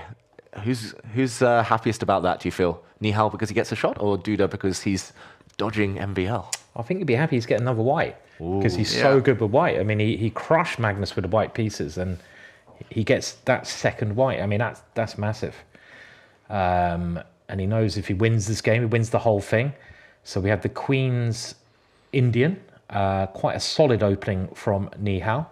And this G3 is considered to be white, the main, well, one of the main ways that white tries to get an advantage. You've got an option of going D5, but I think I had this position against a fantastic player once, British Championships. Super GM, maybe one of Britain's finest ever talents. And it's still this, I had this against David Howe, and David Howe played A5. Is that right? I think so. I think we had this, right? Yeah. Or did I play knight A6? Yeah, it was 10.5 years ago. Yeah. 2015. Wow. Yeah, God, my memory still works occasionally. I'm impressed, Simon. Yeah, I'm impressed. I've tried to ruin it. If I remember, I was just waiting for you to give up a pawn, or, I did. or three. And it happened. I took them all. Yeah. It was a fun game, though. It was interesting for a long time. Like, very interesting. Yeah. And this is typical of this knight exchange, right? Like, it is. Just to free up black's position, like you said earlier. Yeah. Trades help the side that's cramped. Yeah. So white's going for E4 generally, and there's also this H4 idea at the right time. So this F5 stops any problems on H7.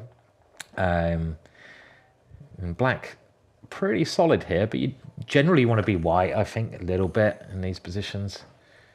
Okay, bishop E4 is a nice move, though. Yeah, it's funny, these positions, because if you could put the black pawn back on A7, then the black knight has a clear path around to hit some weaknesses. But without that, it's unclear. White can always throw this pawn forward. The pawn structure is not so bad. Black has like an extended bathtub with the pawns. Or at least he did a moment ago. Yeah, in one moment ago he had the extended bathtub, I think. Like it. Like without the A5 and F5 pawn, that's called a bathtub, but I'm not sure what it's called with. Yeah, the jacuzzi. Jacuzzi, perhaps, yeah. The sauna, I don't know. Like if you go C6 now, you could also call that an extended bathtub.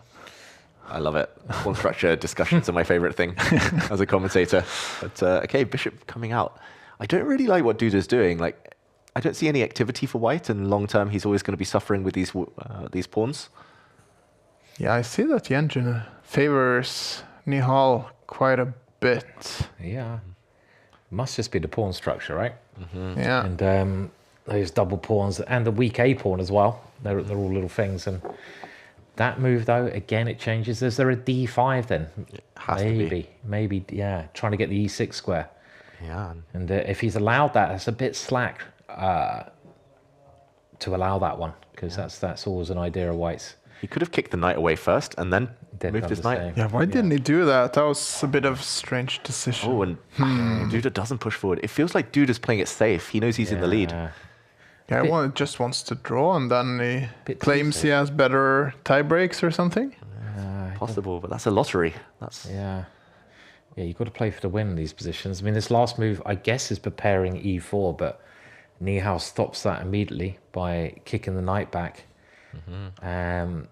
I'm always looking to play E5 in these positions, but you can't do that now because of the F5 pawn. I liked your Queen C6, but maybe it gets nowhere now. But it also more active square for the Queen. Yeah, it just depends. If the white knight comes back, there's still that idea of that we were talking about with the D5 getting a square. So he cuts it out, but that's so he has drastic. played it. So you do have Queen C6 to get the pawn back. Maybe that's what, and then maybe even knight E4 and some possibilities there as well. Yeah, the queen is walking into the firing line, it feels like. Yeah, this E5 is a good way to stop the white knight coming back into the game. Yeah, very important. If you can keep white's knight on the side, knights in the rim are dim, and you're getting a little bit of activity. You might have F4 at some point. You might have E4. I like black's position. This looks nice. Looks like a dream Dutch. Yeah, defense. it does. Yeah, and that must mean it's completely winning for black. Yeah, Even a Dream Dutch, it's like slightly better. that equal. So, Okay, I feel like Duda has to take this pawn though. Just otherwise, he's just suffering. Bad knight, bad position. but then what happens at Queen C6? That's the question. Check. Okay. Takes the other one. But Don't like that one because that was a strong pawn in the middle. yeah, You give up another square. now these are even weaker than ever. Well, Queen C6. Queen C6, E4.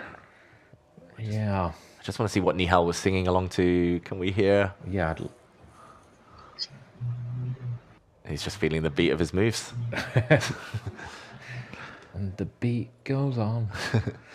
Duda also silent, locked in. Onto E4, where to move the knight, or does he just take this pawn? Maybe Rook D8. No. Tempting. Just go active. Okay, Rook E8. Yeah. It's also tempting because now you have knight moves at some positions. The pawn on C4 is not running away. No, not really. But it just comes down to the knight on H3. Look how bad that piece is. Yeah. Well, if you can get like F3 and knight F2, maybe it's not so bad. Agreed. But The queen is very short square. Might be okay, but it's it's scary. Like if I can just go King F7, G6, then it's yeah, after F3. After F3, but okay, he runs away. It's a very human move, that one, just to get the queen out of dodge. Play it a bit City. safer. Yeah. Once the queen's off. So Nihal's certainly better here. He's got a minute on the clock as well, and this will open up a chance for the other players just below on the last board to catch him up and win. Duda, a draw for Duda would be a fantastic result in this position just because his pawn structure is bad. He's got more pawns that are split. The white pawns on the left-hand side, they're both weak. And all the black's pawns seem quite nice here. Well, they are. Queen E6. Do not trade the queens if you're Nihal. I don't think you want that. Okay, maybe C6 is fine too. Similar idea. Yeah. Now maybe you should go for your F3 plan. He's got to get that knight back in. Yeah. You can't leave the knight on the side. Like F4 is just very brave. Yeah. Reckless. Yeah, that's reckless. Yeah. Maybe later when the knight comes round, but okay, Nihal, he's trying to swing it over. He's got some ideas. Nice move. I like that. Yeah. Queen G6, clever idea. Ooh. He's going to meet Queen G6 by just pushing his cheap pawn and saying, okay, you can trade off your great knight for my bad knight. White has holes, but not the worst position. He's trying to occupy the open file. It does feel like Nihal's waiting a bit.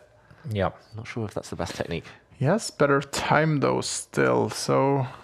Ooh, he's got G4 in. He's got G4. And maybe he's over the worst now, Duda. I mean, apart from the clock, because... like you say, if you can get rid of the knight on H3, why should he have any trouble? The only danger is the king side, but he stops black from playing H5 with H5 himself. And now Rook D5 is coming, Rook D1. And could Duda even win this game, win it outright? Like Queen F7, Rook F8, is there anything... Yeah, he'll defend with his rook. Going on? Maybe not. It's crazy. White's got one huge weakness, but if it's defended, then the rest of his position suddenly looks fine. Yeah. Yeah, black can't really improve. And now time is even as well. Big news that Sindarov has beaten Magnus Carlsen. So Magnus, no wins in his last 4 rounds. Wow. After starting on 7 out of 7. Complete collapse in the last portion of the tournament. Yeah, it's hard. It is tough, but great result for Sindarov. Good confidence boost ahead of the candidates. Yeah. And okay, position repeating. What do we think? Who's happier with the draw? I think Duda would still be happy, surely, because I mean, it'd be nice if you can know what happened on the other board. Yeah, it looks like board 2 is also finished, and that was a win for Maxim Vachier-Lagrave. Right. Wow, he was dead lost actually just earlier in the position, but he managed to turn it around due to some big blunders. But I suppose Nihal's got to win this game to have a chance of winning the competition. That's why he's playing on. Exactly. Even in a bad position. The time, though, again, very important factor. White pushing behind that C pawn. Time, though, is ticking way too quickly for Nihal. Duda reacted. Yeah. He's getting nervous. Both of them must be. Yeah. Equal material still. Play faster. And look, holding his head. Tension. You can feel it. You can feel it. 10 extra seconds, but Ni Hao is so quick. Watch out, the queen is coming in as well. Oh, scary stuff, this. Whose king is safer? It's the black king, surely. And that's very important. Oh, wow. Why such a big advantage? I don't know. Maybe Queen e6 or something? Yeah. I don't know. Like, Queen exchange. he's going for the safe option. But the time, it's just on the clock. Yeah. Just on the clock. Keep an eye on the clock. Ni Hao first to go, but Ni Hao is normally so quick. But there's no checks on the white king, and suddenly white can take a draw if he wants. Duda will share first if he takes a draw. He's going for the win. He wants to win, but now flag. he's allowed a perpetual check against his king. Ni Hao has 4 seconds to give a check here, give another check, make a draw. 3 seconds, it's enough. He saved it. He's still going for the draw. It's not enough for Ni Hao. He will not win this tournament, but Duda draws, gets joint first. He's on 9.5. Vasilograv's on 9.5. Is Sindarov? No, Sindarov's on 9 only. So it's MVL or Duda. We see MVL at the top. Okay, so last week we had the same situation, but there was a bit of a mess with the tie breaks. So do we know are we still waiting on some games? Should be one of the last games to finish what we just saw, right? Yeah, it looks like maybe one last game going still. We'll get an update soon. It's that 9.5, the winning score. Yeah, that's always the winning score, and it's wonder who's got the best tie breaks. They both play some top players, right? I would go for MVL as a guess. I'm guessing MVL. Yeah, I'm guessing MVL as well. I tend to trust whoever's at the top here. Okay, I'll go with Duda then. We're just waiting for confirmation from the servers. We want things to be official before we announce a winner. Last week it was Fabiano. We actually thought it was the other way around for the longest of times. Yeah. But there we go. It is MVL confirmed as first place. All right. The Frenchman with 3 names, the winner at Gameweek 13. And okay, wow, things are so speedy here at Title Tuesday. We have Maxime Vasilograve with us. Many congratulations, Maxime. Thank you, David. Hi, everyone. Hey, how was that tournament for you? It felt like you kind of were able to find the key moves, get those key results when it really mattered. Yeah, I feel I played well, basically, except, I had 2 scary moments against Dennis. Of course, it was a difficult position, but somehow I couldn't find the winning move. And of course, this last round, I realized I was already lucky to not lose and then to win. And then I was lucky also watching the game from Jan Christoph unfold as he had more time and chances to win. So you were watching that final round, you were watching the final moments, how it unfolded? I watched it all, but it was a great tournament. In general, I think lots of fun games to watch. And Maxime, you've been in great form. This is your second Title Tuesday win, I think, in recent weeks. Yeah, absolutely. I won 3 weeks ago, I think. Mm-hmm. What do you put down to this kind of upturn in form recently? I don't know. In general, things clicked. I was a bit more clutch, I guess, because very often I would have a good start, but then not be able to finish it up. And here I kept consistent. I mean, I had scary pairings as well. I played both Magnus, Hikaru, Arjun in the last round. I mean, it was one after the other simply. But it seemed to bring out the best in you. And I don't know how much you've been looking at the leaderboards over this split and the qualification for the Global Chess Championship. Is that something you've been following? Yeah, of course. I mean, I knew I was pretty much qualified. But of course, I was still hoping to improve my ranking, to do well today. I'm glad I did that. I think I end up in third, if I'm not mistaken. So that's a great result, actually. Yeah, I know for sure you're qualified, and there we see it. Maxime, you're correct. Third place, just behind Magnus and Duda, who was also very consistent in this split. And I guess, Maxime, there's been a lot of questions lately about the Esports World Cup. This is all kind of aim towards qualifying for that. You, of course, published this letter with the clash with the Esports World Cup and the events at St. Louis. What's the latest on that? What are your thoughts on what should be done to resolve this issue? I mean, what I know is that there's still a lot of time, so I really hope that things can be resolved. I don't really know what it's going to take, but at least I'm motivated. My team, obviously, Vitality, is very motivated to solve this issue amicably, and I hope there is a way for both GCT and EWC to find an amicable solution, because the main issue to me, like, those are tournaments you qualify to. Like, I qualified to Grand Chess Tour, and hopefully I will qualify. I mean, among many other players. I mean, one of them confirmed is Alireza, who qualified to both events, and so it's a bit of a shame. Like, if this was an invitational, this wouldn't really be an issue, but both of these tournaments you actually qualify to. So, I think there's still like 4 or 5 months left. I mean, almost 6 months actually still. So, it's hard to believe that nothing can be changed in the meantime. And I really hope that it happens. And Maxime, I must say, it's nice to see players kind of get together and kind of fight a cause as a group. What did it take? Was it just you reaching out to people individually? And how did the Avengers unite? Yeah, I reached out, but I think this was a group decision. It just so happened that in January I was not too busy when I first started of the clash. And other players, they're busy with candidates preparation. They were busy, some of them with Vike and Z. And so I thought, I'd take the lead and ask for the players whether they wanted to be part of a collective, and like that we get together. I also think it's a good sign. Because there was not enough of that previously, and I hope that it becomes a trend, and that even hopefully in the future that we get a proper union of players trying to solve those kind of matters, not that they should happen in the first place. Hi, Maxime. Who's going to win the candidates? Wow, that's a tough one. Yeah. You're really going for blood, yeah?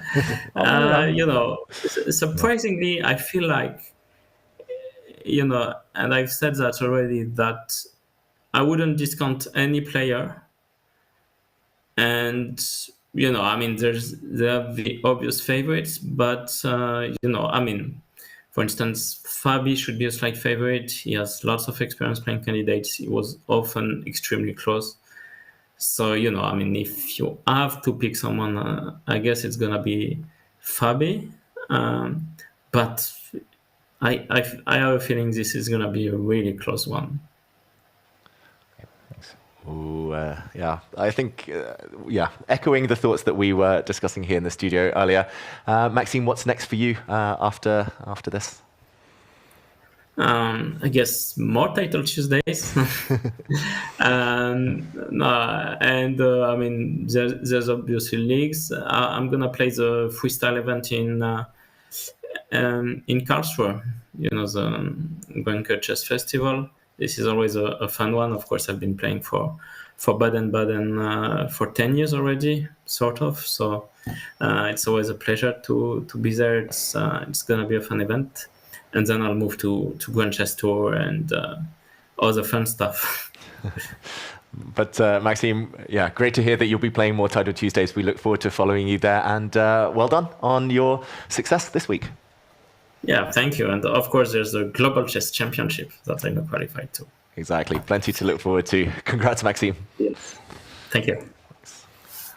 And there we have it, the winner of Game Week 13, the final week of this split.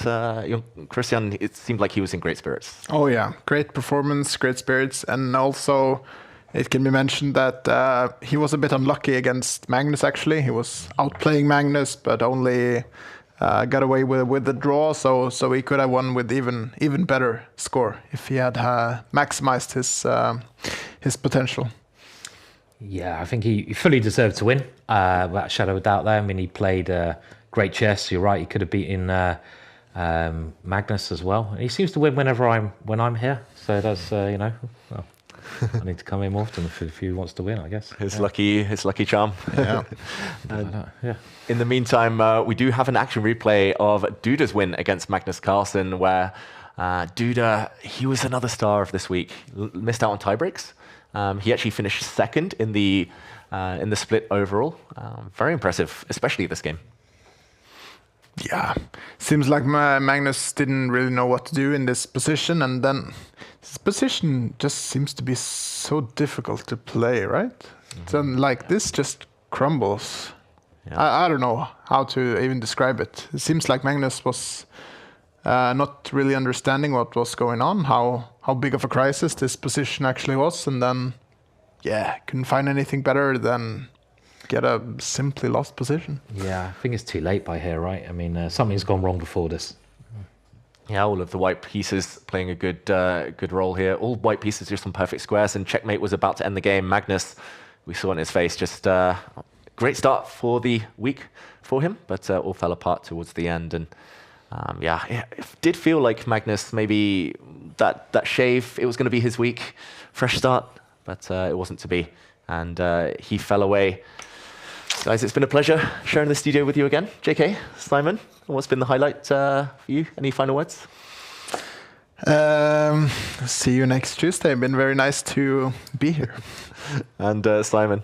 Always a pleasure sitting next to you two. So, yeah. You'll come back. You'll play in Norway again, right, soon? Probably, yeah. I imagine so. Yeah. Just before we leave you, we're going to go to the CCT standings just to update everyone at home who has been watching throughout the last 13 weeks.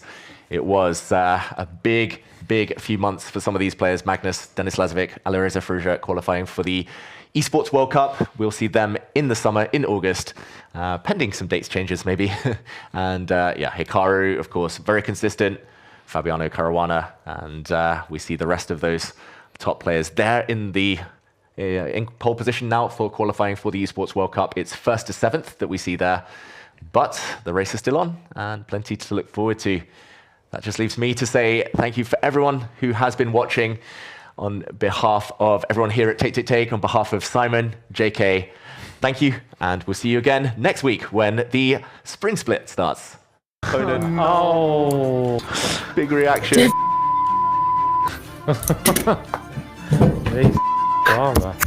Oh, we apologize about the language. Oh, he's going up the board, Magnus. He's hiding on the edge. Oh, this is so... Look at the time as well. It's getting very short of time. Knight F3. Wow. That's a brilliant move. Just missed it.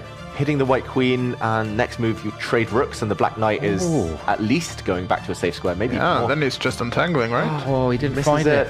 That was the opportunity, wasn't it? Here we go.